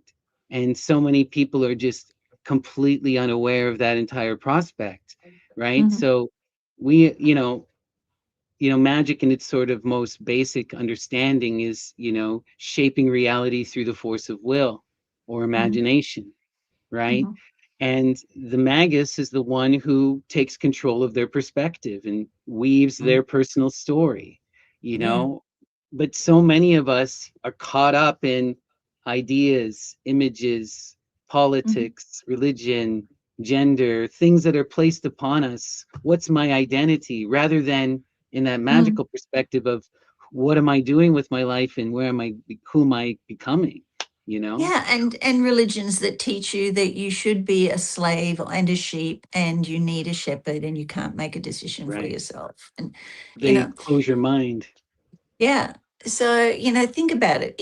And I say this to everybody: if you feel disempowered, go out and learn magic, because magic makes you feel empowered. You feel safe. You feel secure. You feel strong. All right. So if you're feeling that disempowered, if you're feeling afraid of the system, if you're feeling, then go and learn a bit, right? And then not only will magic make you more powerful, it will also put you in the right place at the right time. You'll find that you'll move house, you'll get, your relationship may change. There's this cathartic thing that happens quite often when people start to learn magic. Everything in their life starts to move around. Well, that's because they've put themselves in the victim role. And as you get empowered, you're no longer a victim. So things are going to move out of your life, into your life, change around. Right. But I also encourage every person on the planet to go and do some sort of martial arts, learn how to physically protect yourself as well. And this is Right. about balancing that masculine and feminine aspect of yourself. You should do both. Should do both. Right. You should have both. And then the debate about magic becomes, the debate about force. Would I use force to protect myself and my family from this? You know, So so many times I have women come to me and they go, "Oh, I need a love spell." Okay, here's a love spell. I give them a love spell. I know, and I might do something. I go, "Okay, but you need to do this." And then they come back to me and go, "Can't you just do it for me?" Right. right. And I go, "Well, I could if I want him to fall in love with me, or if I want his affections to return to me. But if you want somebody to love you, you got to put the work in, because love spells are 90% about you understanding that you are lovable and building the relationship with this one, as a friend, as an ultimate agony aunt that loves interfering in people's lives, you know, and then you can attract that person. Then they will bring that Right. Well, person to you. also, I've talked to Mhm. several people through doing this over the years now who've come to me asking for love magic, and it's mostly been like young men. And Mhm. most of the time they don't need love magic. They need to go out and mingle. Mm. It's like if you can do all the love magic in the world, if you're sitting at home, you're never going to meet anyone, you It's know? true. Yeah. Right? And this is Yeah. this is so much of that kind of stuff, right? Yeah. Um, but I want It's to the ask old, you, go ahead, yeah, go sorry. on, you go. No, it's just to put in mind of the old joke. There's a flood, the person sitting on top of the house with the flood water swirling around, and he prays, "Oh God, get me out of this, help me live." And all of a sudden, a guy in a rowboat comes along and says, "Mate, you want to jump in the rowboat?" And he says, "No, I've prayed to God. He's going to get me out of this." Okay. And then next thing, he's prayed again, "God, I don't know what to do. You better get me out of this." And then a guy in a motorboat comes past. He says, "We're picking up survivors. Come and jump in." "No, no, no, no. I'm not getting off my roof. God's going to save me." Helicopter comes past. "No, I'm waiting for God." And the flood waters continue to rise, and he drowns, and he gets to heaven and goes, "God, why didn't you save me?" He said, "Well, I sent a rowboat, a motorboat, and a helicopter, and you didn't take any of them." So Mhm. sometimes you create the magical opportunity and you still have to just take it. Right. But Yeah. one of the things I want to ask you, because so many people keep coming up to me and trying to ask how they begin in the practice of magic. And, Mhm. personally, I came about it and I'm very much like a dedicated person, but a lot of people squirm under that. Like, I'm like, oh, you got to start meditating and you got to start, focusing and writing in a journal, and people are balking at that. And I'm trying to figure out a way that is more universally appealing. I've suggested people do things like sigil magic, but then people get uncomfortable with this. You have more experience teaching. If you were going to try to get people into magic, what are something basic that they can actually do? You've got to That's feel it. more, They've got to feel yeah, it first, and understand. Like it's like, I want to be a basketball star. Well, you've got to train 5 days a week to be a basketball star, right. and they've got to actually go out on a basketball court at some point, sink a hoop, and feel the praise that comes from that, to Yeah. make them want to do it, because there is discipline involved, and discipline is not a dirty word. You got to train. You No. got to, That's what makes you successful, right? yeah. Like, it's so So rewarding. I usually take them to a high energy site, a sacred site. Okay, slow their breathing down, give them a breathing exercise, and go, tell me what you feel here, right? Don't tell them anything about the site. Tell me what you can feel, right? And they will have their own connection and they'll reflect that back to you. And I go, well, now I want you to suck that energy in so that you can use that later. And then I give them a technique about how to pull the energy in to start, because you've got to charge the batteries. The rituals are the recipe, but still got to have the ingredient to put in there, and the ingredient is the power. And so Right. first thing they've got to do is learn how to charge up. And even somebody without structure, if they are charged up and empowered, can have that moment of a miracle, right? But once you put the structure and order around it, it becomes scientific. It's something that's repeatable. Your magic. That's why the Greek magical papyri was written, because these Greco-Egyptian priests had practiced it all their life. They wrote it down. It was put in their tomb because it worked. And they'd been making money out of it, selling it to other people because it worked. So we know that structure works, right? But you've still got to have the energy to put into that first. So people can have something spontaneously happen if they're empowered, but then they can start to learn a structure and that will work for them. Right. Yeah, that's a good point, right? This is Mm-hmm. something that's, oh yeah, that's so true, because I keep Mm-hmm. thinking back to a lot of the people that I've talked to who've got really into magic. Mm-hmm. Usually they have some kind of event, Mm-hmm. right? Either an entheogenic experience, a sacred site experience, a meditative a near-death experience, but something led them to cross the veil, so to speak, use whatever terminology.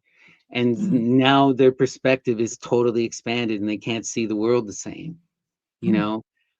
That's kind of a hard thing to do, but what you're saying is that you're kind of showing them how to start to lift that veil, how to reach into the heights of that ecstatic point. And once you can get there, that's where you can actually have real things happen. Yeah.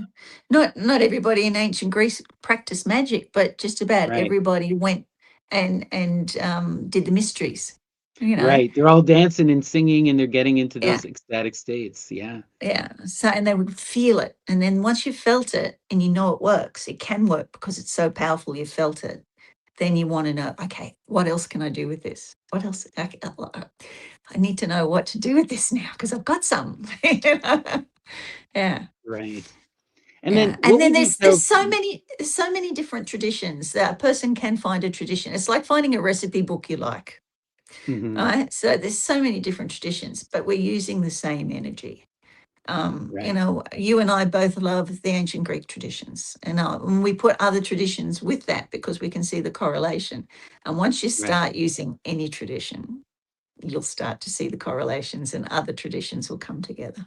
Yeah. Yeah, this is why I think like I know people don't like to hear this, but the biggest thing for me in terms of working like that is just Mhm, writing things down and paying close attention. If it mhm, works, it works, right? Like I can make these correspondences because they work and they're and you can see them, and they're informed because of you know it's so important with any of this kind of stuff that you are just paying attention to what you're doing and refining your practice. you mhm, know mhm, there's that it's one thing to practice, but it's another thing to pay attention. If you have a transcendental experience where you connected to the divine, why? What was so special in that moment for you? Everyone is so unique. You know, like I was talking to my a dear friend of mine, Veldane, and he was talking to me, and we both have these kind of ecstatic states where we go and we get to our muse. And for him, he gets there through, it appears as kind of, and you hear this from many, many people, you're in this meditative state, and you'll start to get that vibration in the back of your head. Then you're fixating on the vibration. And for him, what he does is he turns it into this popular song that he loves. But that popular song takes him to the height of joy. And then that joy turns into the Great Mother, you know? But it's like recognizing that for him, it's a pop song, you know, that takes him into that point. And Yeah. that's beautiful, right? Yeah. Yeah. No, there's a Kate Bush song that I use if I ever want it to rain or stop raining, because it's Right. I'm immediately there, the cloud busting song, and I'll put that on. And when you get to the refrain, it's just like you get out, look at the sky, start singing it in your head, something's going to happen, and it's just, so it can be really simple like that.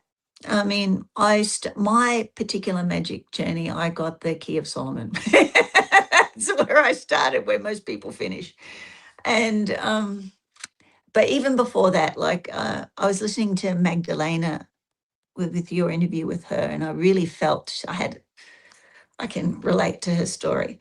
Having been raised in a culty religion, when I started having spontaneous poltergeist activity around me as a teenager, and it's quite normal for teenagers to do this. When you look at the statistics, the official statistic on poltergeist activity is one in 1,000 in the 70s. And it's accelerated since then. And they haven't done a study since then because the scientists are not getting any funding to do these studies. And it's more common around women. But like I had because I was being abused, and abuse seems to be a trigger during your teens for this poltergeist activity to happen. And of course, my church, what they put me on what they call public reproof, so nobody was allowed to talk to me, and I was labeled a witch. So about years later, when I left, my husband left the church and did all of that. Of course, I wanted to find out why they'd been accusing me of witchcraft. So and I was still having some spontaneous, poltergeist activity, dreams that came true, all these sort of things that they were like, no, you can't do that. It's demonic. And I go, why? All the prophets in the Bible do this, and I'm not an evil person. So why would this be coming from something evil when I'm not an evil person? So I just wanted to explore it, and walked into a bookstore, bought my Key of Solomon, because Solomon in the Bible, I could understand it, 10 years of theology. I wanted to have a look at it. The ironic thing was that many years later, after I'd been on a TV show, the lady that ran that bookstore, she and her husband ended up becoming my manager when I was on TV, and went all around Australia, and eventually moved away from them, and then went all around the world with it. My story has been a story of moving from victimization to empowerment totally with this. And it's inside everybody. Everybody has the ability to do it. Not everybody's going to be a superstar basketballer, but everybody can get out on a basketball court and have some fun. Yeah. We've all got the ability to do it. Some people will do it better than others, but everybody can do it. And you've got to find the structure and the order and the discipline to train that will suit you to move further with it. I mean, this is just the thing. Like, to me, I just, I don't, a lot of people get all worried about magic and the consequences of it. But I think whatever you do is going to send you on a journey of self-discovery. And as long as you're not actively seeking to harm or dominate another, which I don't think anyone should be doing in any case. And, I mean, there's always, just try to be your best self. But, as long as you're exploring magic, you will come into so much empowerment, some of my earliest experiences were with playing with sigil magic, right? I first discovered it through comic books, but I had radical I'm a success. comic collector too. I Right? love Yeah, comics. my big thing, I got into Grant Morrison. And Yeah, Grant Morrison, you can see it on YouTube. There's this really infamous lecture he did at yeah, DisinfoCon. I've seen it like 1,000 times now, but when yeah, I first saw that as a young person, it blew my mind, yeah. and it empowered me to start doing sigil magic. And Mm. when I say the sigil magic worked, it worked in the most ridiculous way. So I do the sigil magic. Within 1 week, I'm on the Tonight Show, finger snapping in front of Jay Leno. And Fantastic. it's like I have this incredible skill, right? I had already been developing the skill, but to get seen, I had a video go viral, and that's what I had asked for that, and then it happened, and it sent me on a wild journey, and Mm, it forced me to do a lot of learning. And mhm. part of me like wishes I did, I shouldn't have. Should I have not done the spell, or should I either? I didn't get what I thought I was going to get out of it, but I find myself in front of you having learned so much and having tasted fame in the most minute of senses, but it's what I asked for and it's what I got. And I'll never forget that. It like Yes. to the letter lined up.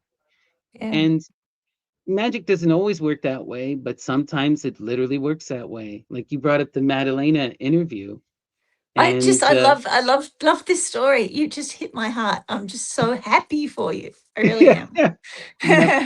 I mean, it made me learn though, like I don't want to do that kind of music, and Mm, the stuff I do is an ecstatic experience with the divine, mm, you know. mm, And I mm. will share it still, but I have no Yeah. desire now to like Mm. to go tour and to sell my Sorry, music, you got you me. know. You got me. But You that got me. that worked. It literally worked. I got on the Tonight Show. It literally worked. And it's just like, Fantastic. I'm really happy for you. Yeah. and then the other big magical experience that 100% worked for me was, and this is something, I had gotten really into the works of Michael Berdio. And Michael Berdio is an interesting character. He's like a voodoo, thelema, Mhm. theosophy, kind of merges them all in. But his big Yeah. thing that I was taking from it was this giving you permission to recreate and to play with all these Mhm. myths and to trust your own intuition. Mm, So a big mm, thing, I'm a Virgo sun. So mm, my biggest issue, my biggest holdup has always been, is this correct? Am I doing this the right way? Is this what the sources say? And in magic, that'll ruin you. You have to trust your heart and just listen to the spirits, right? mm, Um, mm. but what he wound up giving me was that ability to play. And I had been really interested in the Saturn stuff. And I did this spell where I reworked, and it's a nasty spell. It's called the Little Mill, but you've I've done played it. with this Yeah. thing. Yeah, I've done it. You've Yeah. done this spell. Yeah. But I Yeah. played with that spell, and it was the first like real. I've done a lot of sigil magic. I've done a lot of candle Yeah. magic, but this is the first one. I'm in a robe in a Yeah. field in the middle of the night with a bunch of Yeah. gunk. You know. You're supposed to build up to the Saturn. You're supposed to do all the other Hermetic planetary workings first. And then Right. when you got them down pat, then do Saturn.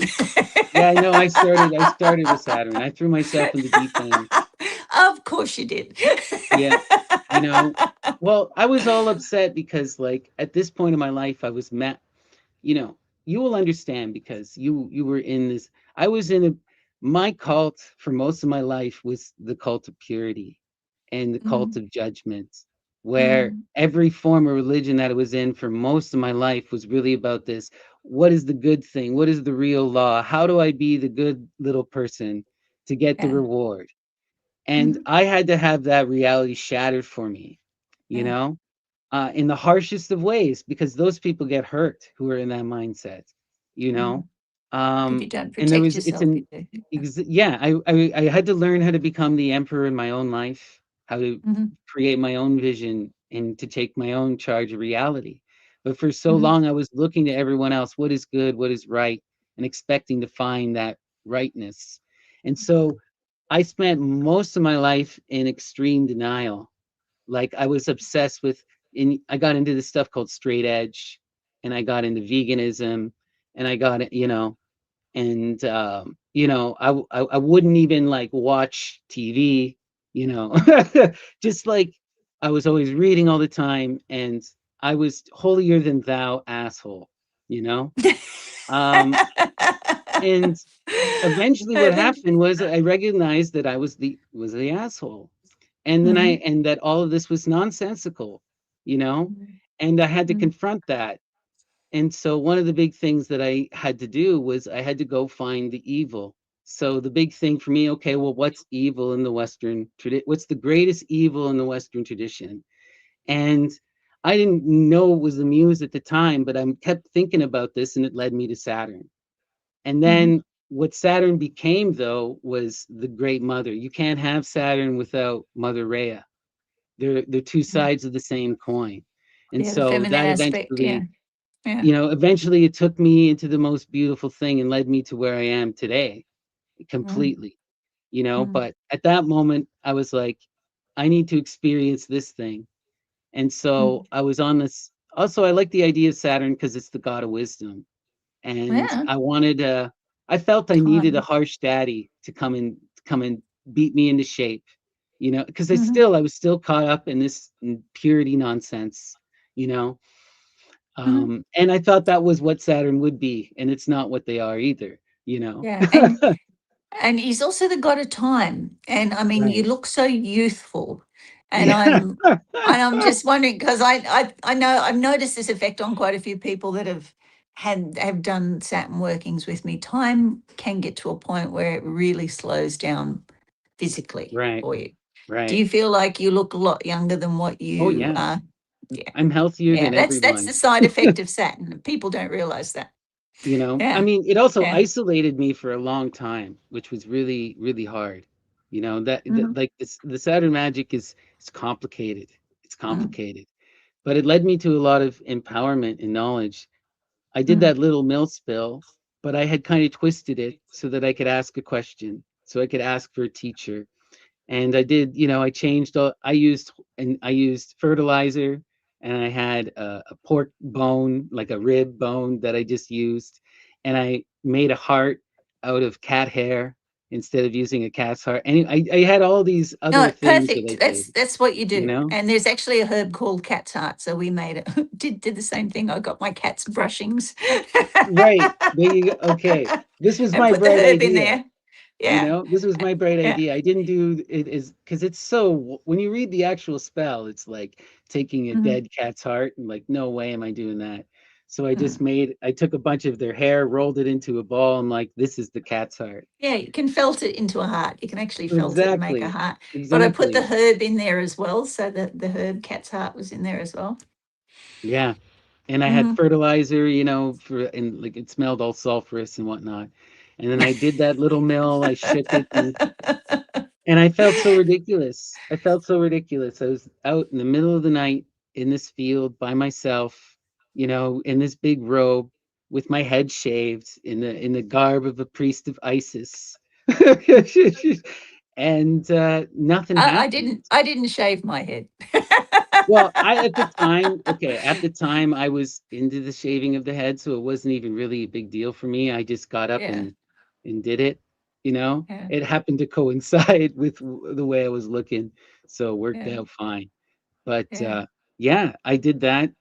But And you then, got your teacher. And yeah, you a got year your later teacher. he showed up. He showed up with the chains of Saturn on, you know, Yeah.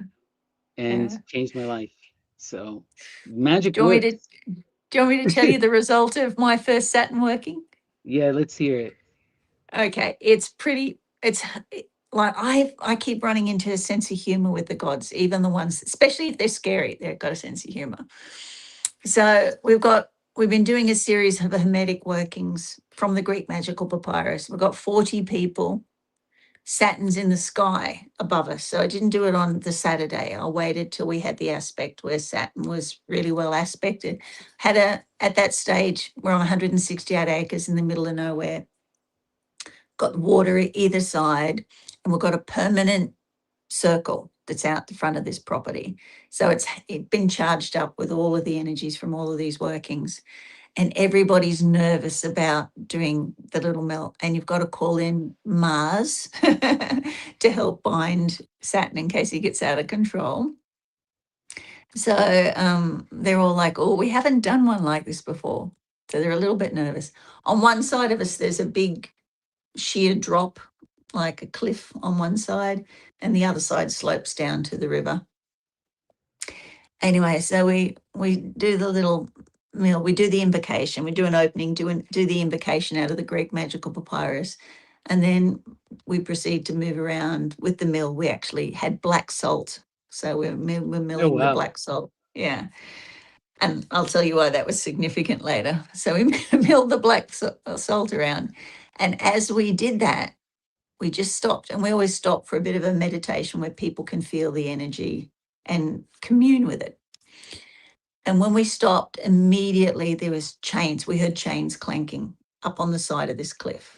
And we're going, okay, all the hair standing up on the back of the neck. I had 2 big black Great Danes at the time. They've never tried to come into a circle. They flew into the circle and lay down with, the cowl down beside me in the circle. And there was this ungodly sound that started. It sounded like a cross between an animal and a woman getting her throat cut. It was terrible. Wow. It was a horrible sound.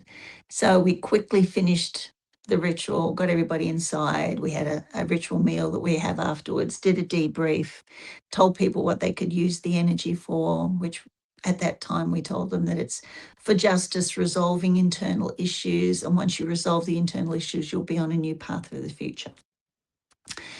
But because we pulled them all inside quickly, we're like, did we close circle? Did we banish the energy properly? And it's like, so it was about 2:30, 3 o'clock in the morning when the Saturn was supposed to be almost finished passing over. And the sound starts up again and I can hear it. And I'm like, okay, all right. I can sit here and be scared, or I can go out and deal with it. So I use a bar as my magic wand.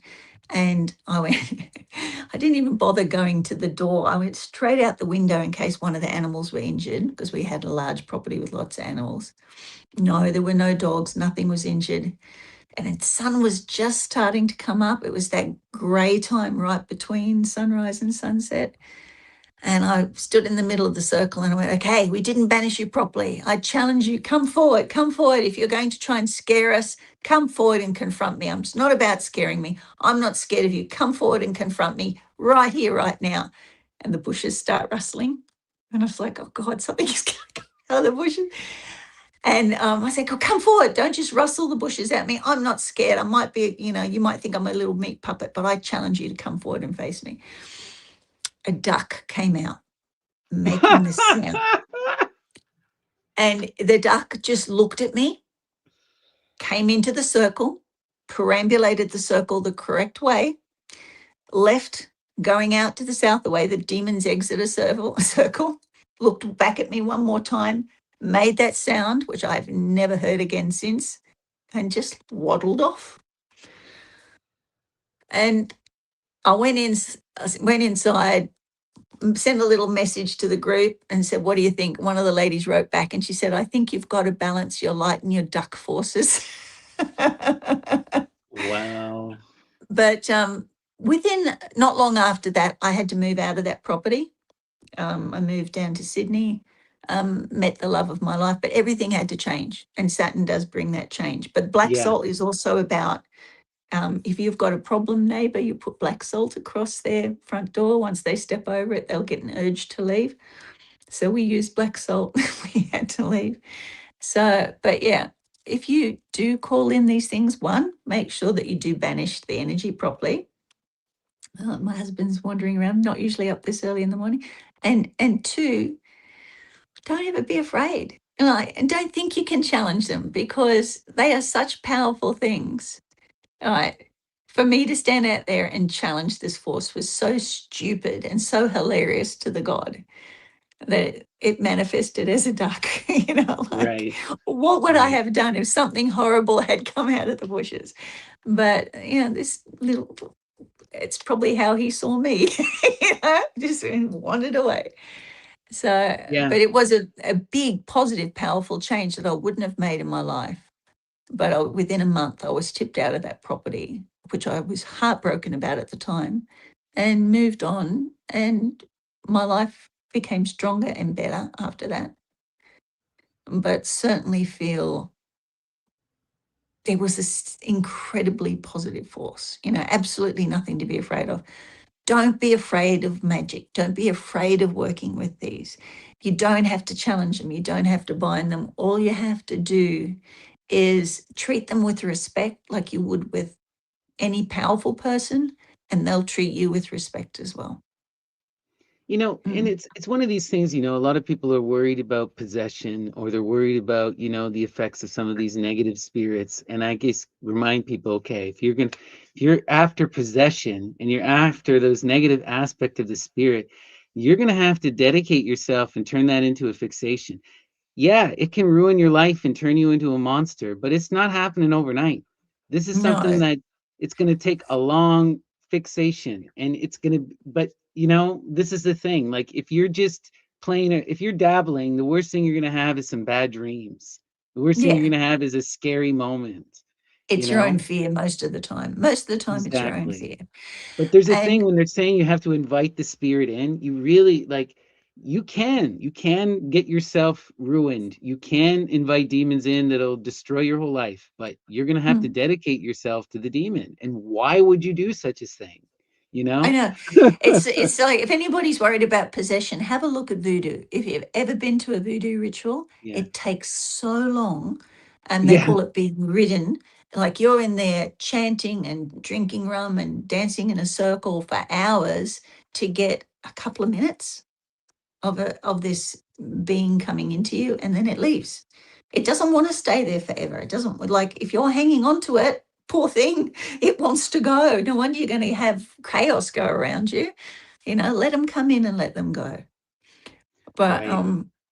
I mean, every life force has a spirit as well. And I think a lot of what's written about demonic possession or evil spirits and stuff like that are spirits of disease. People forget that disease has a spirit, Yeah. right? So, um, when you're, and you, a lot of the stuff, when you have a look at the ceremonies and rituals to get rid of evil spirits, they're basic health and purification spells.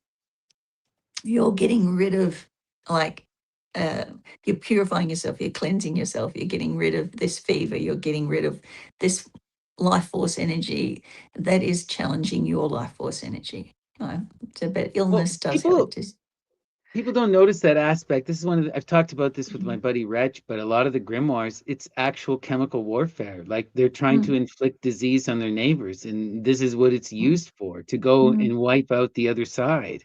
You know, mhm, that's what that's the black magic that these Christians are involved in a lot of the mm, time. You know, you get mm, love mm, magic, but you get a lot of this disease magic, as you're mm. saying.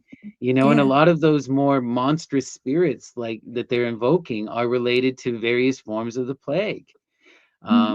Yeah, and if you if you want to embody the plague, yeah, it'll ruin you.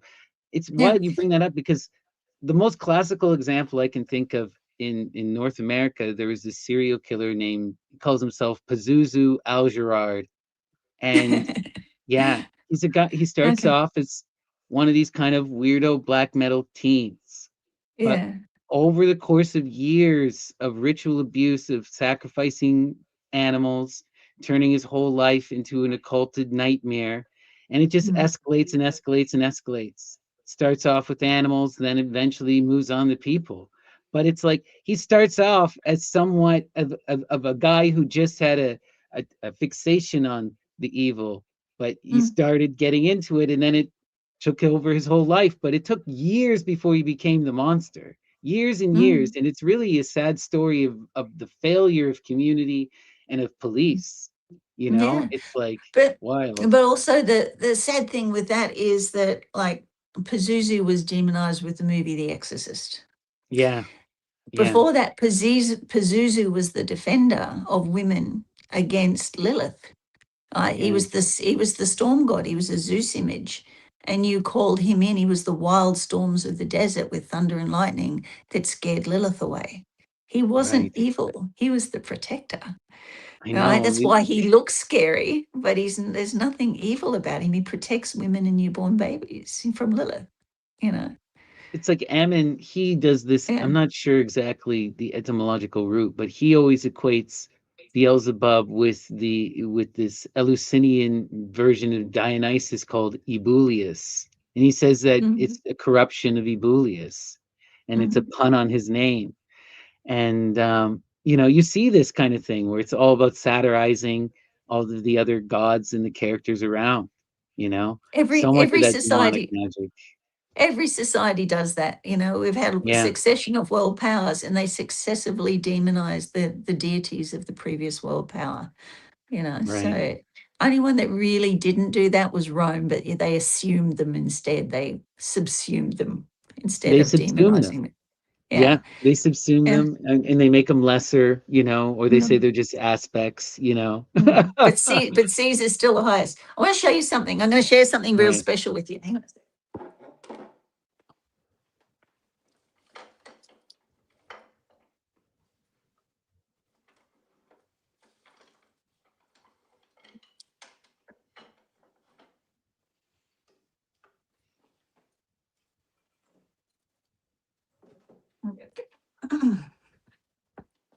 All right, so you probably guessed what this is. Oh, wow. What is that? I won't point it at the camera. Okay. Wow. Have you heard of these before? It's a kind This of a isn't. theme, right? It's a Aboriginal Australian pointing bone. Oh, okay. No, I'm not Right. familiar with this. So the way that they make these, right, which is considered like evil magic, you point them at people you want to die or get rid of. But what they do is it's not just about pointing and directing your energy at somebody, which it does do as well. But this is a kangaroo thigh bone. Now, the process of making this is that you split the kangaroo thigh bone until you have a point, and then you go out to the place where everybody digs a hole and puts their excrement. And then for a period of time, this is soaked in human excrement for quite a while. So it'll sit there and just absorb all that negative. So people would, yes, have the bone pointed at them. But what the Kadacha often did was they would sneak up behind them and scratch them with it as well. Oh, so you die of some disease. Yeah. Yeah. So you get hepatitis or something like that, which the indigenous didn't have a cure for. And but they would also sing them. So they would sing them for a long, long time. So indigenous magic is very much about singing. So you say that sing the same thing over and over and over and over again until it happens. But just in case they didn't get the message, it's not only pointed at them, they would scratch them with it as well.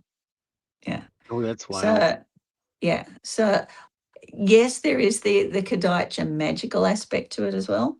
But there, like you said before, there's a very, very good chemical reason for it as well. There's a literal, yeah, like a lot of this stuff, right? It's both, Mhm. real medicine and Mhm. real poison, but also Mhm. magic, right? Mhm. Um, yeah, it's such an interesting thing. One thing I want to ask before we wind down here Mhm. is you're really familiar with the works of Charles Leland and the Gospel of Aradia. So we've had Mhm. some interest from people here who are asking about that particular Mhm. book and its Mhm. effective. It's something that's highly challenged within academia. Um, Mhm.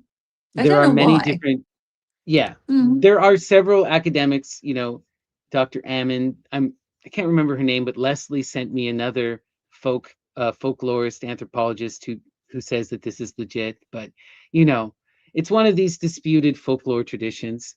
Mhm. But yeah, I think it's a really amazing magical Mhm. text.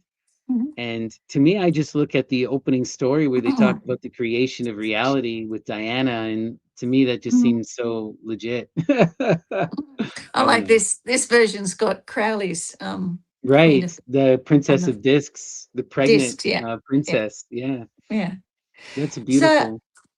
yeah, so yeah, I, I, he says right from the start in the book, in the intro, that this is a collection of folklore, Hmm. from different areas that he picked up.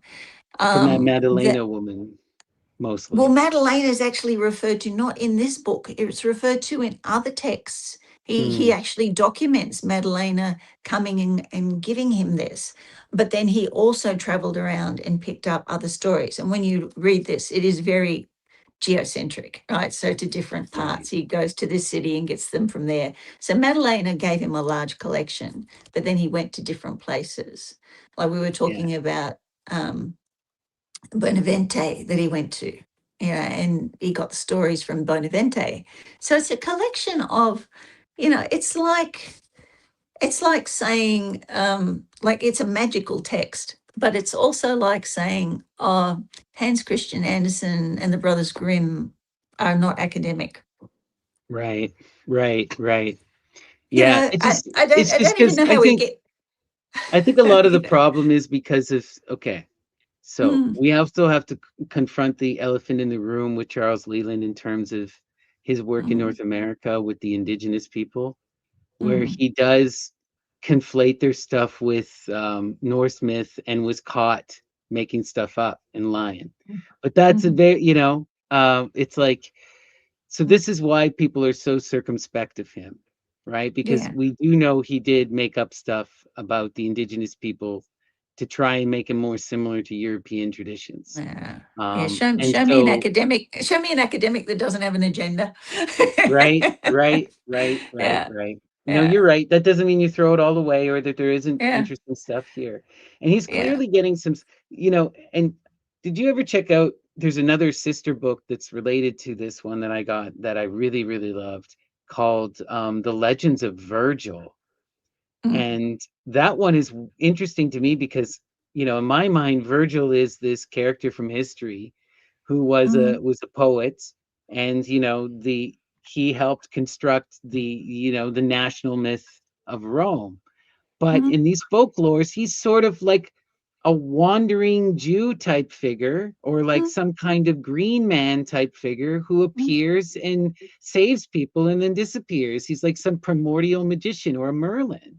It's Yeah. it's it's Yeah. like And a really bit like wild. Apollonius, a bit like Yeah, Apollonius as well. yeah, Yeah. Apollonius of Tyana. Yeah. Yeah. There's so much written about Apollonius and so little that he wrote himself.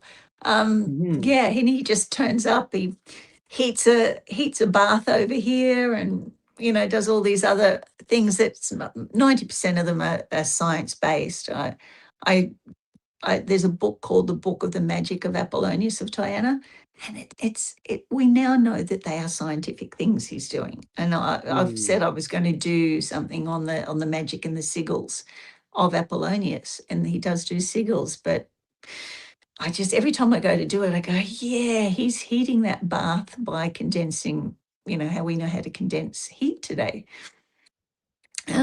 Yeah, and the same thing with Virgil is he's become a mythic character in his own right within these other Right, myths, which is just right. wonderful. I think it's lovely. It's so Um, interesting. Yeah.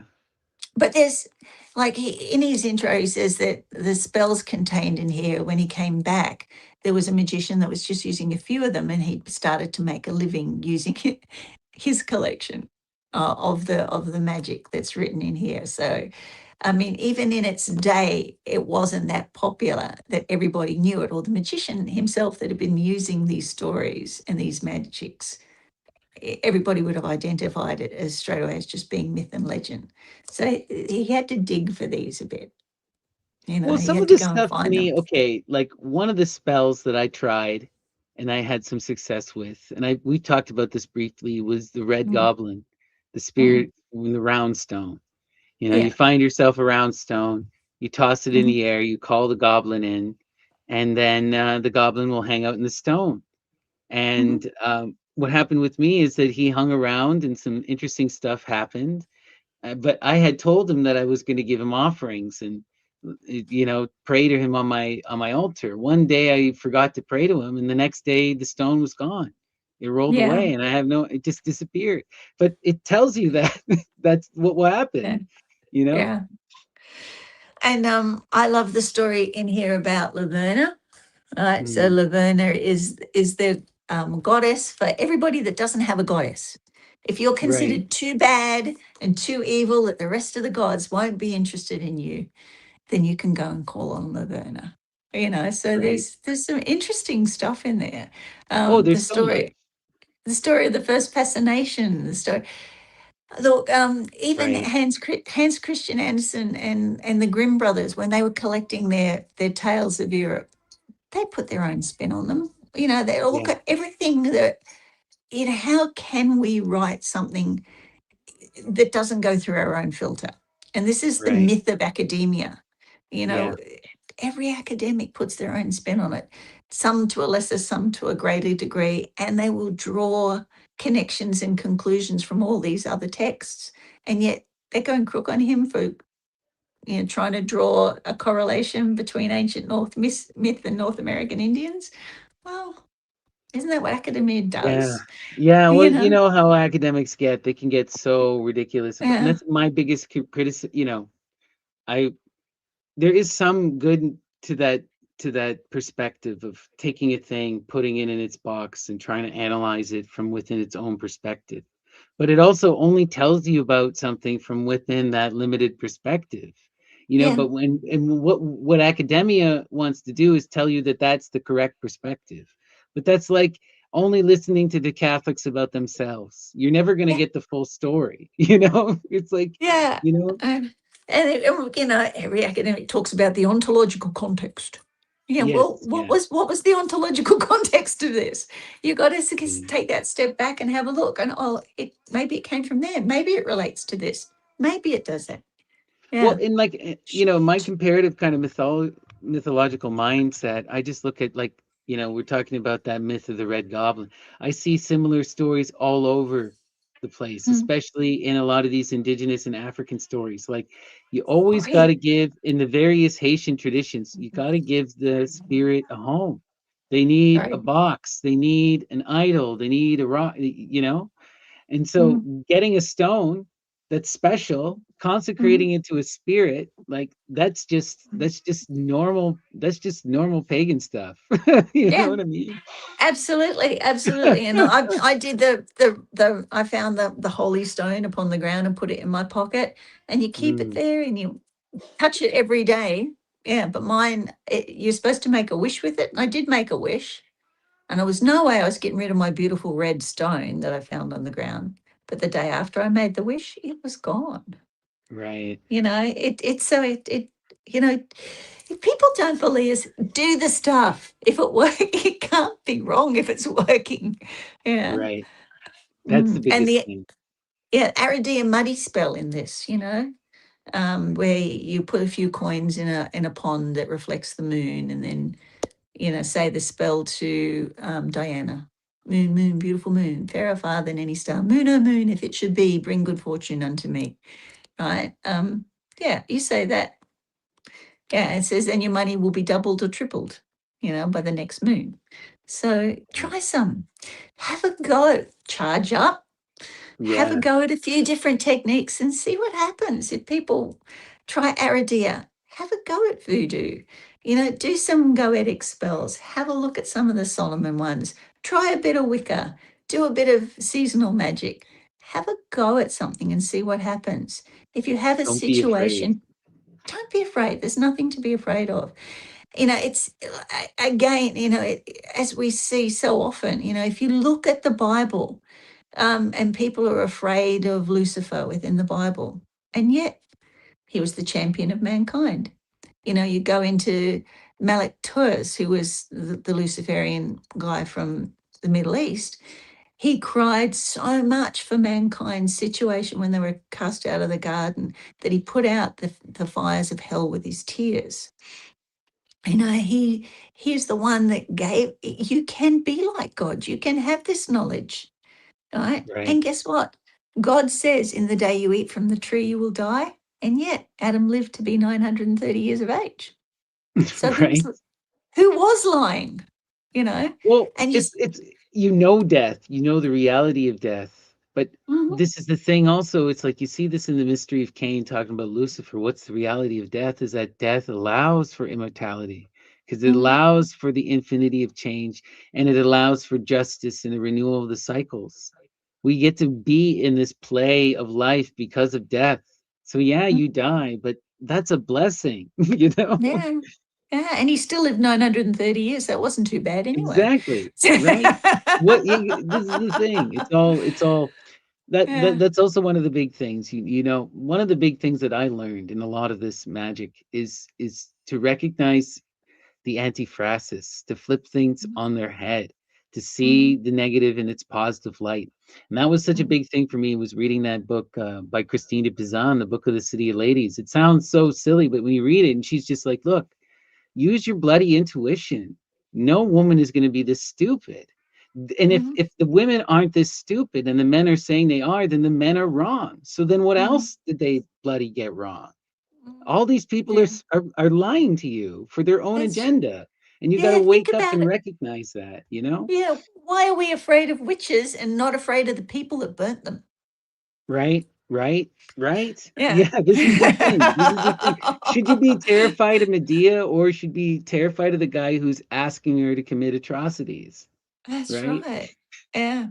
Yeah. And would you be afraid of somebody who actually got, you know, who went out and dealt with that when nobody else would? You know, he was a king who was narcissistic and horrible, and not just to the people in his life, but to his people that he was looking after. And she dealt with him in a way that he felt it. She Yeah. made him, she gave him the message from the gods, you know. Yeah. He Well, got how justice. does his story end? We Mhm, don't know. And that mhm. to the Greeks, Mhm. that's the greatest thing that she could the worst thing she could have done to him. He's got no Worked into. heirs. He's got no Mhm, history. His mhm, story ends. It ends in mhm, obscurity, forgotten, mhm, you mhm. know? Yeah, and look, the only thing is with magic, as you said before, don't be spiteful, don't be jealous, don't be mischievous, don't be malicious, right? Yeah. Don't do that because that's when these guys come and straighten you out, right? Yeah. You'll be You know, they taken on a talk. journey if you do, a journey of learning and of Oh, and it'll be serious paying the hard. price. It can be just as hard of all of those mythological stories. I've seen it happen to people that thought they were so Yeah. clever and they could just do evil things to people. No, it comes back to bite you really, really hard in the end. And that's what these myths are about. You know, go for your higher self, go for your divine self, right? And things will be divine. You go low and it gets sorted. So, Mm. yeah, That's it will come back beautiful. to. Mm, Well, that's perfect. I think we should end it here, Shay. So thank you mm, so much. This has been a mm, beautiful talk. And mhm. big love to Dion for his wonderful presentation. And I we'll be back know. next week for our final part with our special guest Leslie to wrap up on Italian witchcraft. Is there I'm anything really you want? Go ahead, sorry. no, I'm looking forward to seeing her. I just love making acquaintance of powerful women, and she seems to be a powerful woman.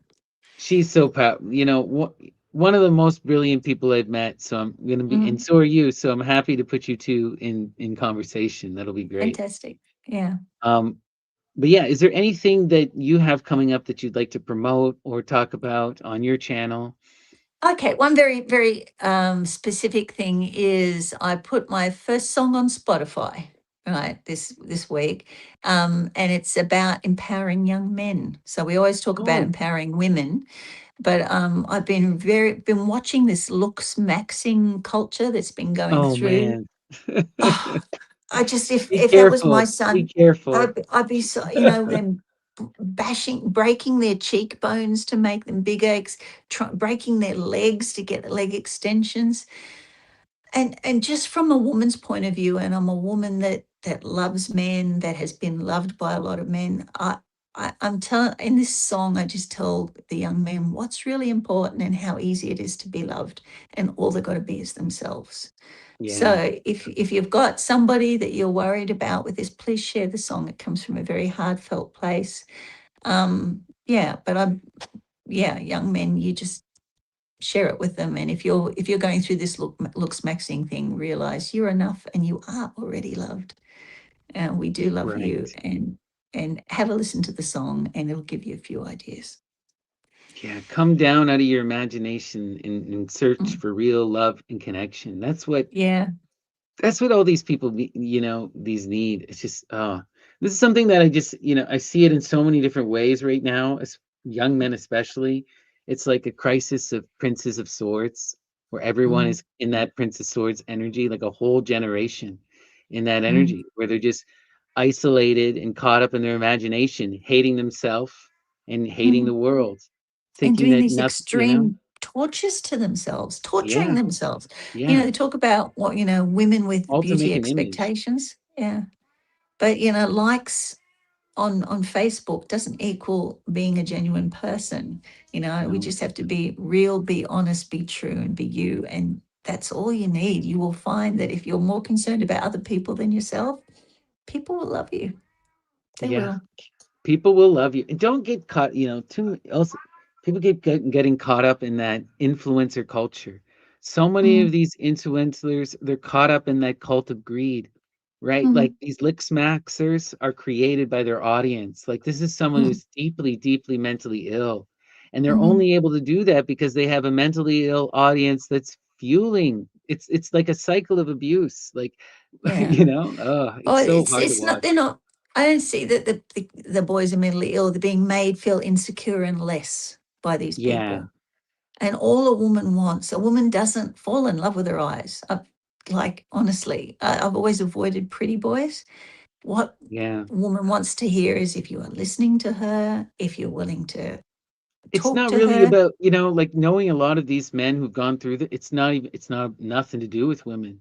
It's more to Mm, do with men. And it's mm, more to do with ideals, right? It's the same. It's like it's the men grow up wanting to be G.I. Joe, Arnold mm, Schwarzenegger, right? mhm. And like you cannot achieve that body. So what do? Is they destroy themselves in the attempt to be that, to be I that. know. It's I the know. same as those women who try to become Barbies, but the male equivalent. Young Mm, men who want to be G.I. Joe, and it's such a destructive, but it's about the symbol of perfection and purity. And it's mm, about a clear hierarchy. You mhm. listen to these looks maxers, and you know, They're the whoever's alpha, the beautiful alpha. gets to win, right? And Yeah. so, but that gives you, when you put it in a really like limited way, that gives the insecure and the fearful, Mm, now I know what's right and wrong. The beautiful yeah. person is right, the ugly person is wrong. But it's so stupid. Yeah. It's not. Yeah. It's not. Yeah. I'm gonna listen to this It's just song. That's such a beautiful concept, Shay. Thank yeah. you. All Yeah, right. And just our young men out there that might be listening, we love you. we You're love you. loved. All Mm. right, everyone. Thank you so much. Peace and love, and we'll see you next week. We are the Occult Explorers. Take All care. right. Bye bye. Every blessing.